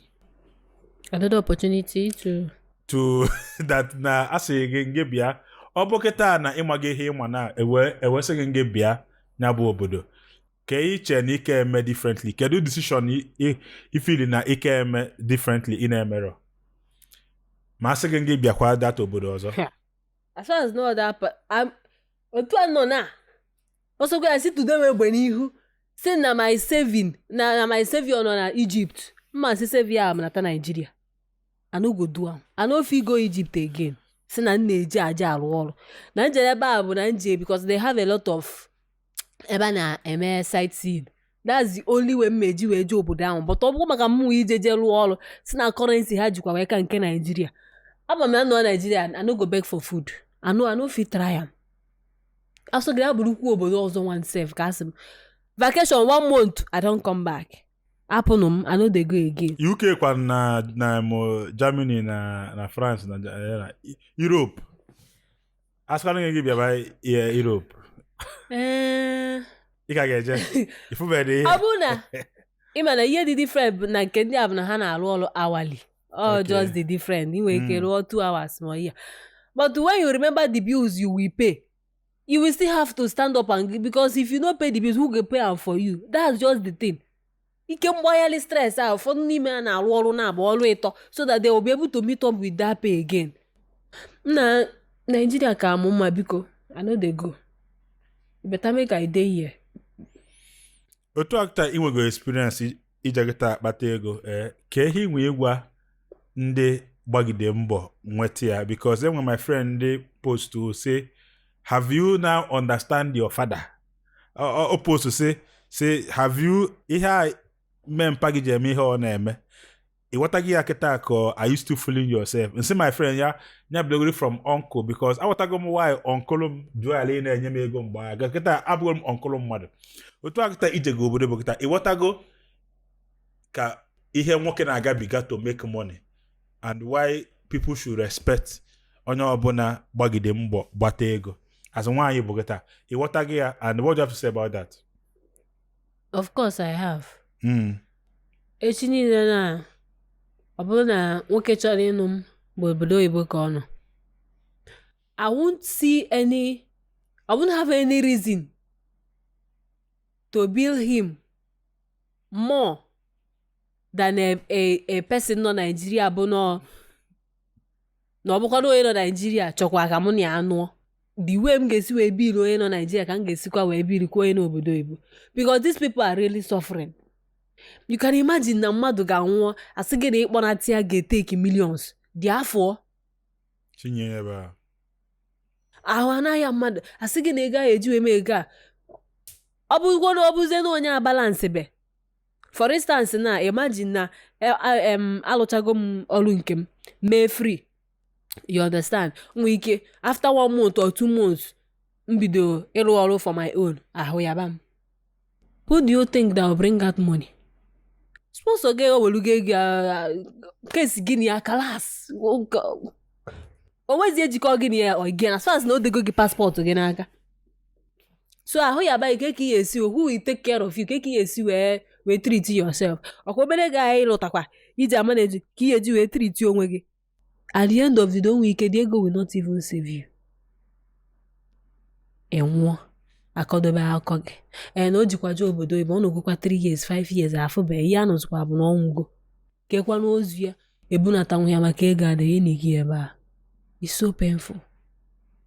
Onye ọbụla n'obodo oyibo is really suffering. Nothing special just because they are foreigners, because they are not treating their own people like that. Especially the ebe Nigeria aja afakare. Their own people self will not do that kind of work. No, ebe. Their own people know they do that kind of work. Ha na-emegodu Emmanuel just 10%. And they had their like ekpondi be ha ka ha rụọ dị ọrụ. Why? Because na payment na agbagote. So ha na prefer ndị bụ foreigners. And the country differs. So Nigeria and Egypt bụ the lowest people ha na-akwụ the lowest amount of money. You mean Nigerians in Egypt? Yes. Okay. Kedafia, ndị Ghana na ebe ahụ, ndị Kenya na other countries no. But Nigeria bụ ndị a na-akwụ obere ego. Why is that?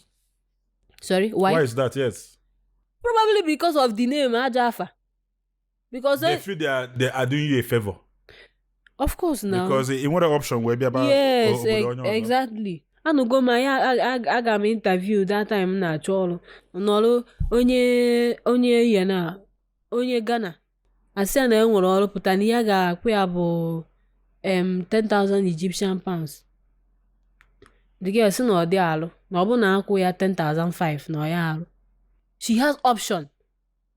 But if we're in Nigeria na agbagharị ego in Nigeria 7,000, 7,500, 8,000. About 200 and something thousand na buy. But ndị ya na-ekwu na nke a na ọ bụrụ na pụọ nke a na ọ ya alụ. So and ndị ebe a na-prefer ndị Nigeria. Why? Because na ego ha dị low. But if onye be ha na-arụ ọrụ a sị na ka ịkpọtara onye be ha ka ọ gbago na ego ya akwụ gbagote. So she will not take the person. You know? So onye ọbụla bụkwa n'ọkwa obodo oyibo I dey encourage them ha jisikwa ike. It's not easy. Obodo oyibo mgbe itiri isi. I can remember MCA1 na kedafọ onye nke ọzọ. When they left, ọkụ ha nyọ na social media. Mgbe ha bịa balance bakwa ka ha bidokwa abịa jikwa nwayọ na agbagote. I ask myself, kedu ihe mere na billboard ha ndị anụnwa jisi ego obi kuba na ha kime na ha nọ obodo oyibo. They have all the money they want. If they want to go to America or go to UK or go to wherever to stay, they can do it. But ha jechakwa vacation ha natakwa obodo Nigeria amaka. I can tell you that. Nabi, you take a risk. Do you think it is worth it without not telling anybody where you are going? Open ihe mere gị ka ị ga-akọrọ chi gị. Do you think the risk is actually worth it? It doesn't worth Personal it. life is about risk. If you risk nka, it doesn't worth it. Just n'ihe ka ama obi bụ na that my friend na ebe anwa. Ọ bụ na maybe onye m afụbara before n'ogide wee sị m mee ihe na I no go go. Even herself nye ma take ajọ risk mgbe ọ gbago. Onye this our sponsor na bụ onye meet na Facebook. The first time o jere obodo a bụ first time ọ na-afụ that girl. She took risk bụ na na ọ bụrụ onwe ihe emelia kalas gị agago. But nne okay na ọ nọ ebe a for 1 year. Not 2 years. Not 3 years.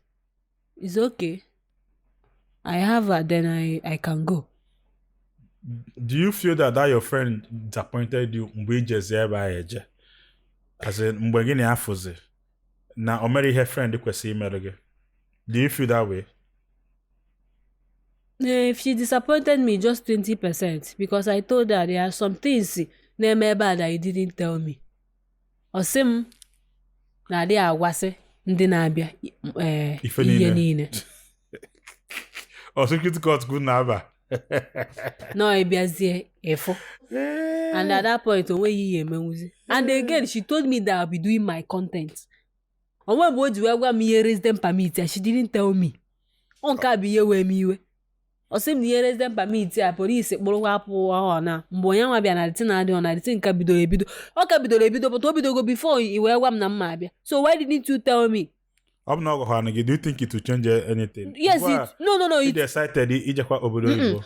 Ị ma na mgbe m na-ekwekwa asị gị na ihe melu m ji wee jebe kwuo bụ na asị na nga na-eme my content. So for the fact na nga na-eme that my content, I feel like mmekwa content na-alụkwala onwe m ọrụ m na-alụ. Before abịabazi akọbakwa na ya akwa apụ. You know? After content imecha n'ilo nu eji wee malụ na ị nọ obodo oyibo.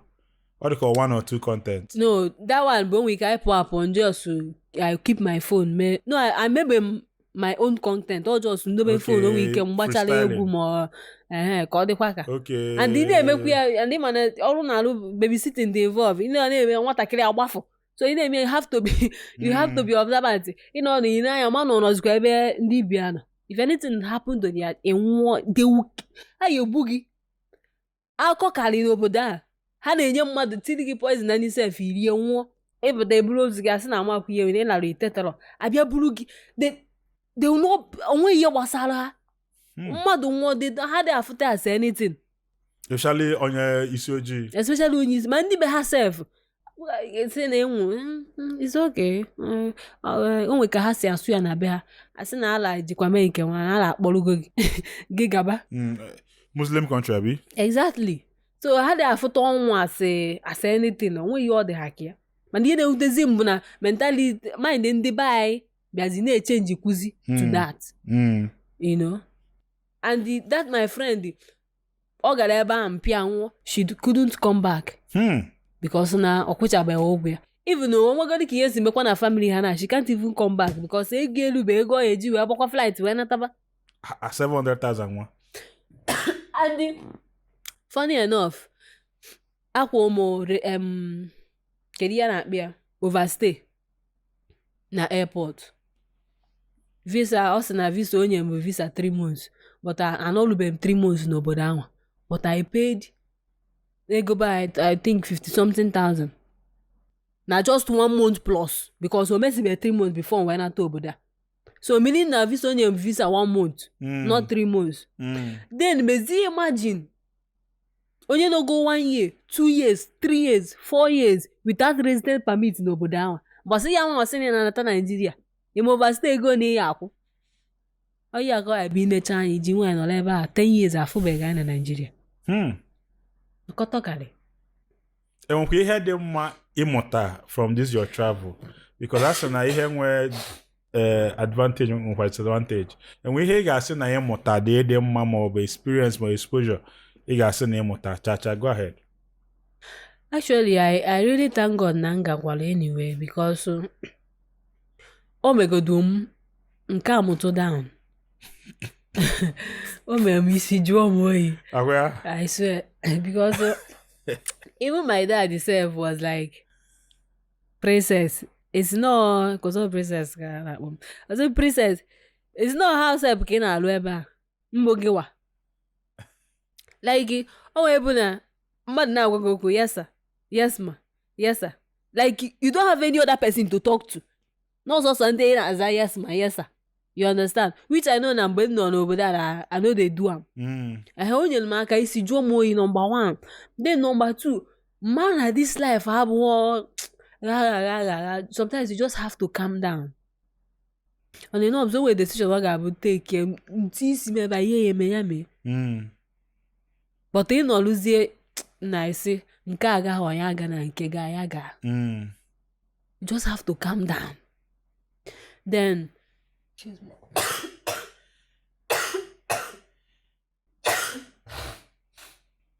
I want to make healthy living a culture in our society. The time to make exercise, you sweat. That sweat is very important. Ibana garden give bela akwụkwọ nri sie nri, very natural food. Or if your body need it, just nri ọbụla dị etu Chukwu si kee. Then, onyalumaka. Mmalụ na in everything you are doing. Also, we have no ije na azụbaka ya adịgote ihe. Try to tell somebody where you are going. Because I can't imagine myself na ọ bụ na mgbe m na-abịa self.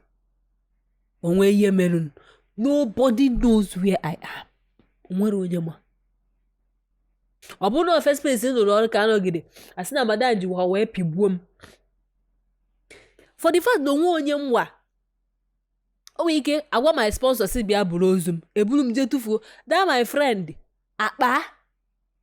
Na m abịa akwa. Because I didn't tell anybody. So nyanwa na that my sponsor ma ebe m na-abịa. So she can kpachie. Anọgide asị na na-achọzi m achọ. Ajọbazie my sister si na kia wee pụọ sị nọọsịkwa na ọ na-eje obodo dị etu a. Na onwe no contact. Nothing. You know? So, I just thank God na ihe mekwuru me otu esi wee me. Mana na-ekwu obodo ebe a. Ọ na-efe onye ọbụla na ọ bụ nwaanyị ya nnukwu na obodo ebe. I want to go. Ọrụ a dị stressful. Ichecha ka o si wee dịrị gị stressful. I decide ya kelebe ọrụ ikpu. N'ọnya bụ ihe ya akalụ gị mma. Ọnya ka o ji abụ most of them. And the obodo herself before ifu nwoke ga-eme ihe na ga-emesi gị hi not or serious something very difficult. Onye ka most of them je end up as lesbians. Ha mesịa ife male na-enwe nwaanyị obido nwaanyị bịa dịbi ụtọ nebeze nwaanyị bịa anya because na that urge adigo too much there nothing she can do. Onwe nwoke go you can't go out to go and meet a man. He decide okay ndị a gị na-arụkọ ọrụ kunu. Onye ajichazie nata ọ bụrụ full time lesbian. Ọ na-epost ya na status ọ na-eti aka n'obi. Si gị ọ dị very proud of it. Nwaanyị ibe ga-eme pọọ ọnụ sị na ọ ya anụ nwaanyị. Onwekwa ihe dịka nwoke na ndụ ya. They are very proud of it. Na Muslim country nwa. I'm talking about ndị be anyị. Okay. Not them. Ndị be anyị nọzi obodo a. You know? So ihe na-eme adịrịzi. Ihe na-eme because nwoke n'okwu ebe ahụ ike ọ bụ na Nigerian guy bịakwa ịgba mbọ nke ya. So kedu efe ọ nwekwara na ije chụbakwa nwaanyị and everything. Otu a ihe a mee now, how did it eventually settle? Ka ekwunsu settle erezite ego enwee nye esetụrụ madam settle ụlọ ọgụ. How did it happen? And can the play charo? Go ahead, please. Okay, for the hospital bill, my sponsor was paying for it. But after everything, I refunded her. So I was the one that paid for my hospital bill. When Waba Entertainment came into the matter, like I told you, my dad begged and she said 4.8. Waba begged. But the MSC Kwaba 3.6. Now, so many people. Within 2 months. I'll be 3 months in or now. Yes. He was in 2 years. Yes. Okay, no something. of course because ọ ga-ejikwa dị ego kpọtakwa onye ọzọ ozugbo ọ nọgo n'ihu m sef na-eme call you get any girl wey wan come. and ndị be anyị ọ na-enu ha enu like ka apụọ ha amaghọ ihe dị ebe anwa. ụfọdụ sef anụ m na-adị enye dị some girls wifi ụfọdụ na-esizi fonu ha kpatakpata now so many people came in, so many people got involved. The first comedian that posted me was MC Shade. I saw that. It was when the mother for video post at least I don't know what post so many people started saying not a post to fake information for even that video man that video the dark for the scene of bomb here for the scene clone onwe ihe ekwu for her. Before bidozie na-eme skari ndị mmadụ bidozie Apple Boy comedian post a lot of people bidozie for by the 10 otu aka ebidozi wee raise be the money raise gide the ego raise cha kwụọ dị gị ego raise akwụọ ya akwụsị ya dị ụgwọ sef ego mezigba flight adịrọ bidokwa n'isi yọgbakwa ndị mmadụ and ịmago n'ihe social media you cannot continue every day bịa na-epost send alogege every day mgbe ahụ emekwa na the thing eme ihe na sorry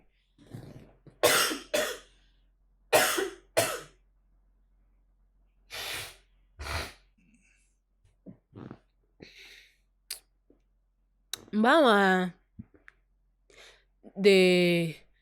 because I don't say post to her na the thing a lot of people bịa believe here but after 2 days what post is the thing I think in ego ezugo that time I can't come out again second mmadụ ego flight ticket you understand so ji why ba anyị me respect you onwe m ihe mmazi bụ ebe ma dị nye bugolu m aka na yozi ha no just ego ticket bụ ihe fọzin ka ma ka ya esi wee eme so now during that period ana erase ego that my sponsor abegonaya funa okay this girl will not continue with this job. How do I do? What do I do? I felt now because she was doing it like sacrifice. She was sacrificing, and I was even seeing it now. This girl really tried for me. I'm not even on a decor that going or spend in a hospital for me that I will pay because Egon can not at the first place in the role. Also know the way treat him. So I felt okay. So I'm now calculating the thing now. All those money now I will pay her. Now when Waba was bargaining, he was bargaining for 2.8. But the girl was on my neck. Musendi ariego. Imogone thread a lot of. I have to even tell Waba say inquire this girl net. He want her not to do that again. So Mbabe Zina eme all these things. Waba che ni ya kubu 2.8, which is what the girl agreed with him. But Omaho na send the girl order this thing media 3.6. Now Mbabe akwụsị adị ụgwọ. The girl bidozie, when are you going? Kemgbe ị na-ana unu rezibitebe ego nwan ebuko gokwa flight because ekwesịrị ịnata with return ticket. But return ticket nkwesịrị ịbụ na Kano. Considering my health, I don't know anybody na Kano ya bụ nru asa na mmeri ya. And again, you have to start ego hotel because where did you see the money? I say I don't want na ga-agbaze m ticket another ticket. So within that period her attitude bịa change. Na say ọ bụ onye anụnwa na ọ bụ onye anụnwa na emetite m ebe like to onye a na-eme nke a bụ ihe anụnwa. Like onwezi she does not care about you anymore. Ihe ọchọzi bụ ka imebe pụba. You know, before emegide niile eme rezite diamond then nwa abịa duluzie m wee mee ihe na wee nataba. So it was Uncle Speaker wee bookulu m nyanwa wete onye me book even flight nwa na ebook ku dị n'ime ya just ka ebook go dia first. I didn't pay the money. Abia na akwụsị the money instrumentally. Onye nye m ego nkwe. Even that day na nata Nigeria, akwụchabeghị m the ụgwọ flight. So you can imagine how nature nka. At the airport, they detained me. Because enego my phone ahụ adịrọ m. Akpọ m, what is wrong with you? Because I na-use inhaler. Ama ejiji m ya n'aka. So half ara detain. Si m kedu ihe na-eme gị. Nsị a na ahụ adịghị m. Nke nwa. I say, are you sure you can go? Bring this one down. Say, yes, I can go. That's why. If I cannot go, there's no way I would have booked flight for today. Blah. I said, wait. Nchere, akpọ doctor. Akpọrọ mbe ebe nwan. Imago, ha chọrọ cancel the flight. Because you may not be fit to fly. Oh yeah, well, I'm no way mem kid. I know how I can. I will have to stay back. You will be away. Even without my health, you say, no, I have to go. Never they treat you when in Nigeria. If I stay back, there's nothing away in the Instead, the thing will be getting worse. Ha, emi say go and flight himself because ha be na call the thing na name. So iye nwa aba mezi bu na because ọ na-ajụ m kedu ebe nọ, what's the process? So mbịa kọwara ya sị nekwa ihe melu no. O wee mee ihe na. Sim save ya na nọmbịa as embassy. Save nọmbịa. O sim je n'ọlụ ha so ka bụ the phone ring ya ka m pick n'ihu ha. Nje ba je n'ọlụ the thing ring ya pick n'ihu ha. Say hello embassy. So osim nyezie one of them phone. Ona if we the save the number, nye her instruction. Say her ne. Okota gas will happen. Okota gas will happen more. You know. Ha. Hanyezie mom late na. Kia na bia flight. Akwa na flight. If for some before I thought was him, hey, come on. What act as on your embassy? That guy did too much. Say let her go. She's good to go. Honestly. So I'm gonna tag us where maybe now when we can if not. And when you feel in a can for especially maybe the play charo and a cook they we watch at least because I'm on the chago. I'm go man. In fact, I'm na ha na-akwadozi my burial. No just because imokwa comment mba self na iye na. Manke na one of my village people. See no jikwa we kpọ my cousin say nothing is wrong with her. Mulu bi si onye amadi self na even my na ndị ba self amadi ihe na-eme. Mgbe the thing ya last 2 years ndị ba no. I can tell you. Now my family for that thing, my uncle no Lagos for that thing on Facebook. More my dad. See an awful video, kedu. I say na how the princess. Up till today, 1 naira never enter my account. Upon nana takwa Nigeria, gakwa hospital, spend kwa close to $500,000 it treat your one. Also father by my brother, because I went father by. Oh, father by my brother be a hospital. Father my brother be a hospital where nekwa. Started encouraging me and all of that. Abu my family. Eh? Can I leave and came last time because father by him. No for the interview Jamie. Can you make one and then family and that I'm not kaya for kwanka. I said one belly cage for her. Now for one nigga one year and I seen a new mega so don't I enter this year I said idea menka. But that's what it is. I don't mean we are no queer pants my door. I'm saying it how it is. You know? So a lot of people say a lot of things. But I don't really blame them because so no but I'm not katakwaze no one zenka. What do you expect the person to do? So I can nagal so many people actually. Yes. So many of them.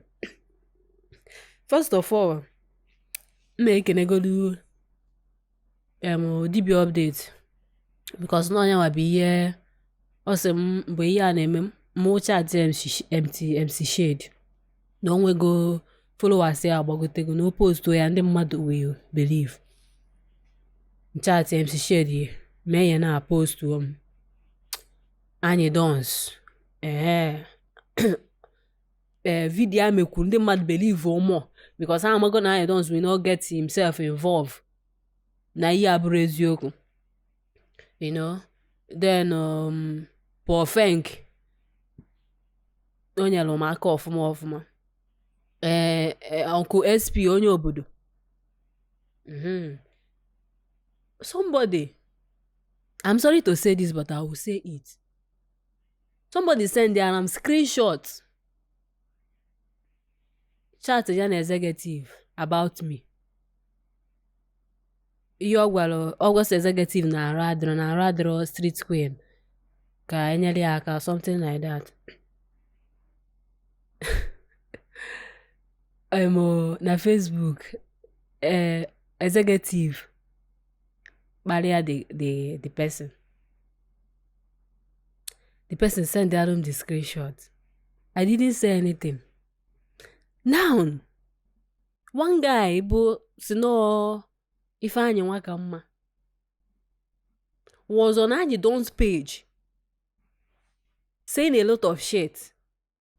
Na arụ jikwa wee dị m no ego mma ahụ ka m na-achọ na-achawo ka m jee ịgba mfụ na m ebunwu ozi ahụ m ebunwu ozi ya nchọba ka m mesi wee nata si na onye ọbụla ụfọdụ na-asị na onye ọbụla ya send n'ime ego na-erigo onye ahụ eri na njọ so show a cash out nke nwa.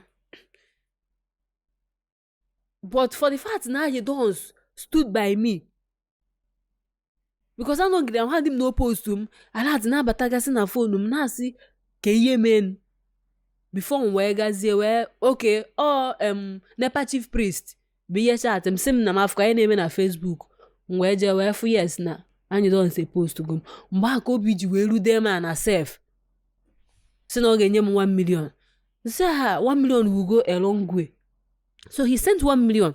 Somebody anonymous from Morocco. I don't know this person. That was the first time on a chat him.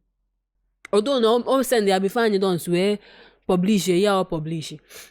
Sim no na is this real me? No is okay na how at home. Come on and make video call. You went because a lot of people will call you on video call just can't forget me say hi send anything. So amazing man may pick a video call. But this guy seem that I don't know who is who. Just go confirm. This guy sent their own 1 million from nowhere. I don't know him. No, mecha na money na ekuta sim no base in Morocco. Then a lot of people kedu gasị ha. Okay, one about entertainment I will also thank him because ọ bụ na ọ bịara probably onwe onye ga believe. Ịmana ndị mere ihe akara no ka ndị na we na eme na then you can read it from your phone. Nobody age list now. Kedafi Apple Boy is a content creator. One of his videos be skyrocket. Ndị mmadụ wee bidozie wee mebekwa ihe na. Then Prince Ume because bank him I can't actually send the money from there. So this guy borrowed me 2 million. Sim no bụ na because agwago m ya na onwe ka m mesi wee send kwa ego out. But all in account he trusted me. Sim ngwa mụ na 2 million na ka ebe a send ya ya delete. Ọ bụ na mbata nyechi ya. So somebody trusting you with 2 million naira. It's not because I can actually send it in nata block or enwe ejikọ mụ na nke aga. You understand? But I came back, I delivered. Then I'm especially thanking that my madam, that my sponsor. Both the good side, the bad side, and the ugly side, I learned a lot. At least Odogo Maya now. Nekwa, this is the way. Isolo to isoho to Then that my friend, she did me good by trying to show me road. Nekwa because someone you no go even send you safe. Then my fans, this send the Lego. I forget them alati, fukwa alati 500 naira. Ebe aka no we man the love is too much because the man no nya one way. o ji wee decide ya ka o wee this 500 wee zụọ obi gị. And the man did self no that 500 completed ya that 3 million nkwụrụ. You know, it means a lot to me. Then ekenekwuzidi m ndị na-asị na ahụ dị ya na ọjọọ so na-achọ, because when I came back, I will drop every details. Otu ọbụla o si na wee dị ọkwụ si na ngwa come to the hospital, ị bịa je jụọ doctor akwere onye a blood mana ahụ dị ya ka ihe m ji wee kwere ya blood. I was giving details. I didn't see any single strange face na hospital sem na afọ m ya from Facebook. I'm na-efollow kwa gị. Nobody. Ndị niile bịara ebe a bụ ndị mma. They are all my friends. Now ndị a niile na-ekwu datin na ahụ adị onwezi onye mfụ. Nobody came to confirm. Nobody came. They're just there to spoil the show and spoil your Especially that I'm not na aga send the ọ na ịma ife anyị nwa ka mma, because ekwum that he will bring evidence, because o kwucha see I have proof. It was in his comment. No asawo ka njere ịgba. Mmadụ si na njikwa jee Libya, onye nke ọzọ si na nje Liberia. Onwe ya akọ for her. A lot of things. Then I'm thanking my family also, especially Father Francis Sefobi. He came. He was the one that paid hospital bill. Eben no na Iena.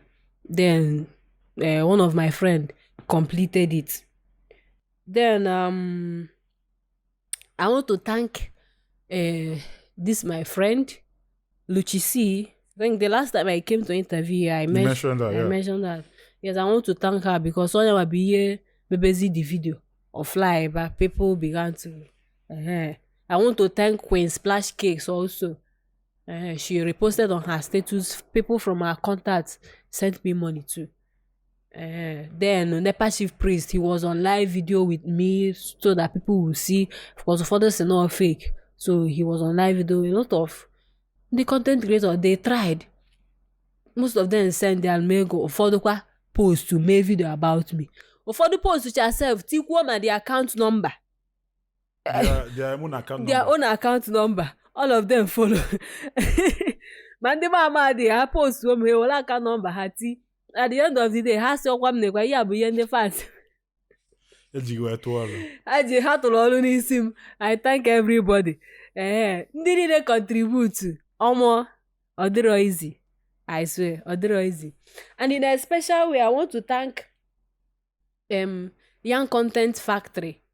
Because having a privilege to balance your nocha when I call you an in nako, it's not easy. People want to hear from genuine source, Kamalu, what really happened. And often this opportunity is not given to me. Man, I got them mother and I can't quite jede washa also make content. But for the fact none no go do no chabo, a lot of people are not looking about and the Nollywood actors. Government ndị bụ top ya ma na ya na-ekwu abụọzi na-abịa igwe egwu na-abịa ọbụọ na ọjọọ ka echesie clout ma ọ nọ ya that this is the real truth, this is how it happened. So Young Content Factory family, I thank you all. Ọ dịrọ easy. And again, ya mbaba na onwe ya, yes, mgbe m gwara ya nekwa ka o si adịrị m, he didn't ask me much question. I did not even tell him.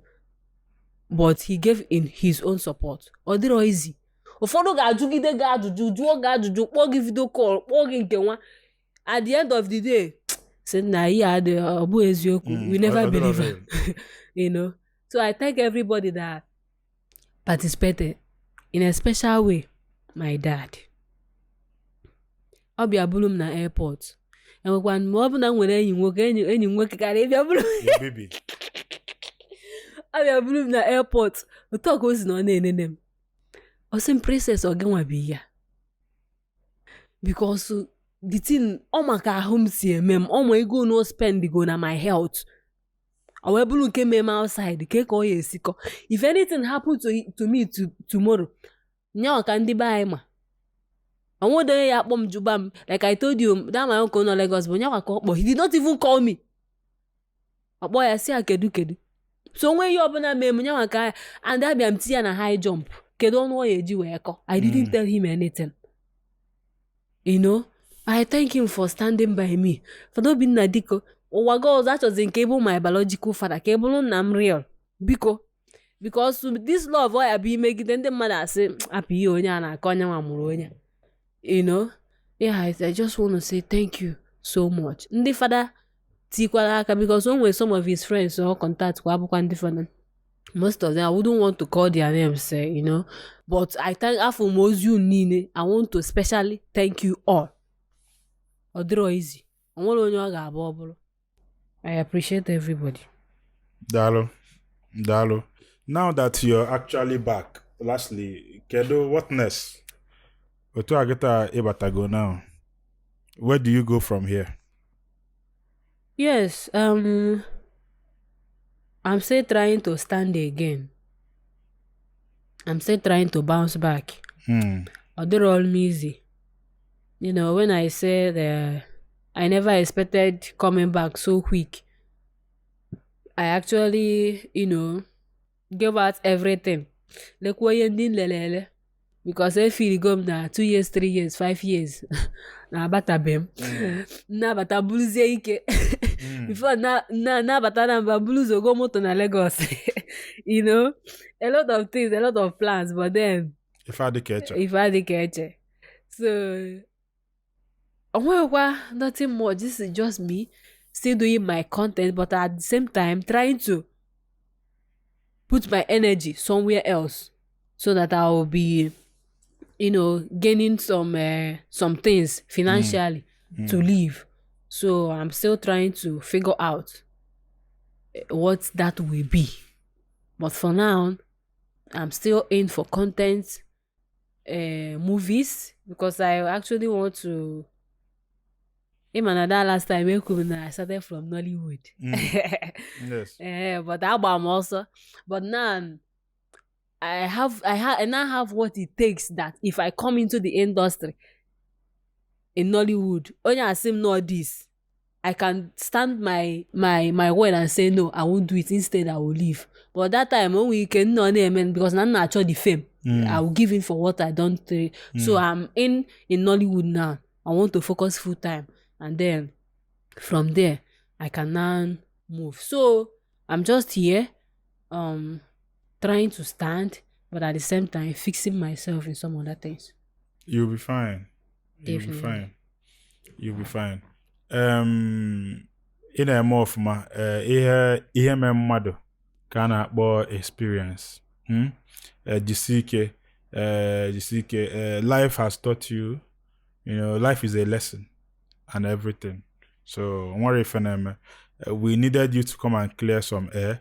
But how is your health now? Because how are you feeling now? I know you don't still sound strong and everything. How is your health currently? I'm still recovering. I've not recovered fully. I'm gonna check off from time to time, but at the same time,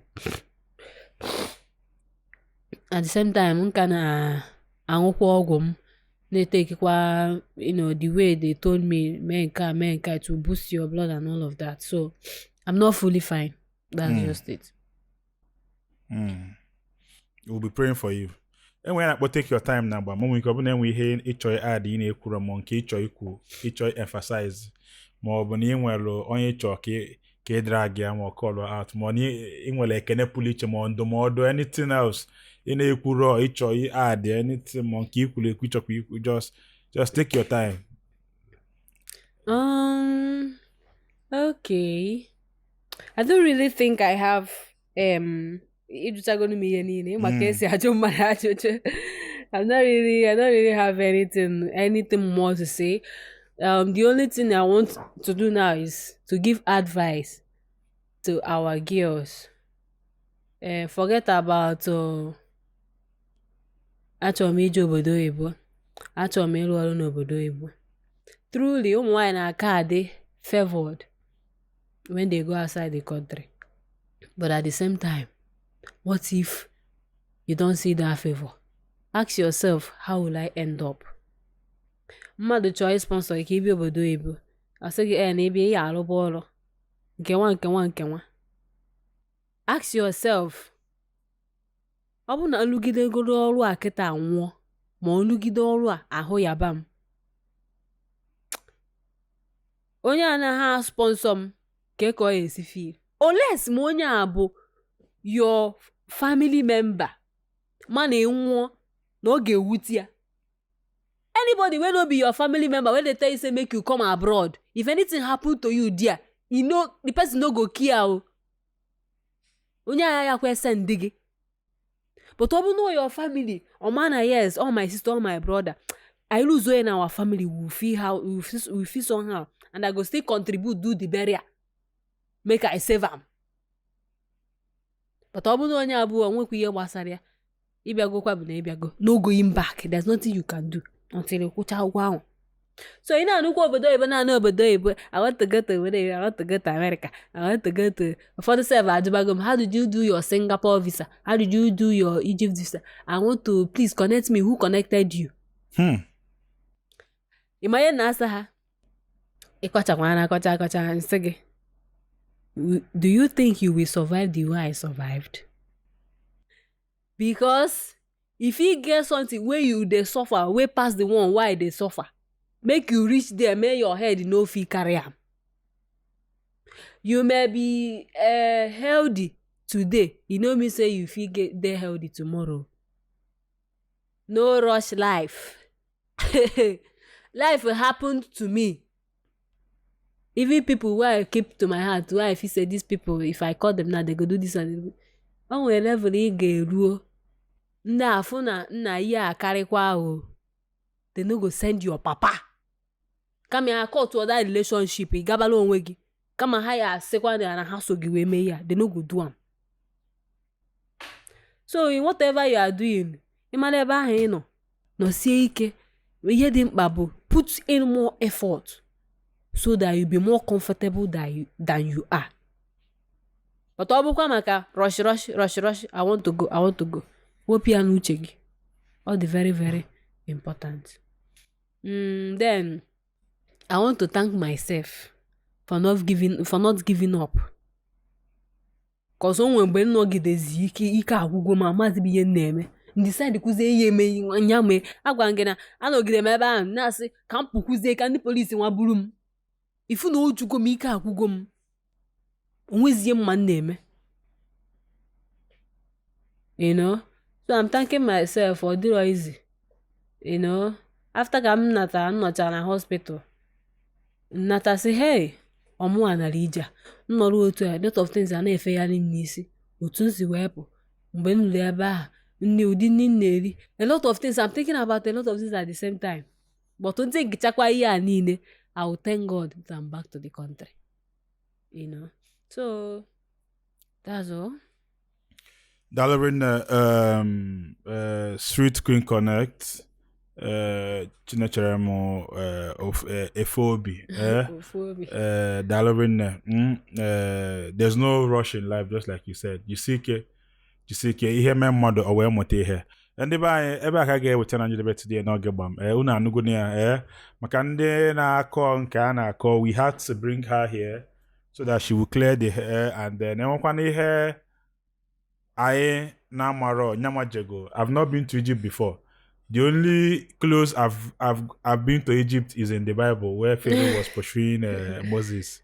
But now at least mụ na ejel obodo oyibo anọkogo. Ọ dịrị izi ọtago. Ndị be anyị ngwanụ ka o mesịa nọ ka ọ dị n'ụbọchị ọzọ. Afa nka bụ Chijioke Igwendu Odogwu bụ ụbụ ya mbaba ezigbo nwa aba. Ngwanụ ka o mesịa nọ. Peace. Ị nwere akọ pụrụ iche ịchọ ka ụwa nọ. Ị nwere ife dị n'obi ịchọ ikwu gbam. Ị nwere ife dị omimi ịchọ ka onye ọbụla malụ. O nwere akala aka izolo ezo ịchọ ka ụwa fụ na ị nwere passion for. Bịa na gbam ka ụwa n'onu yi. Ị nwere business ịchọ ikwunye n'ọkụ. O nwere product ịchọ ka soro na gbam. Ịchọ ka ife ị na-ele, ife ị na-eme na-aga as viral as gbam. We are here for you. Contact the number on your screen. Ka ikwunye n'ọkụ ka ife na ọ na-eme. Adamuaka. Gbam is the biggest Igbo interview in the world. Come and find out for yourself. Thank you.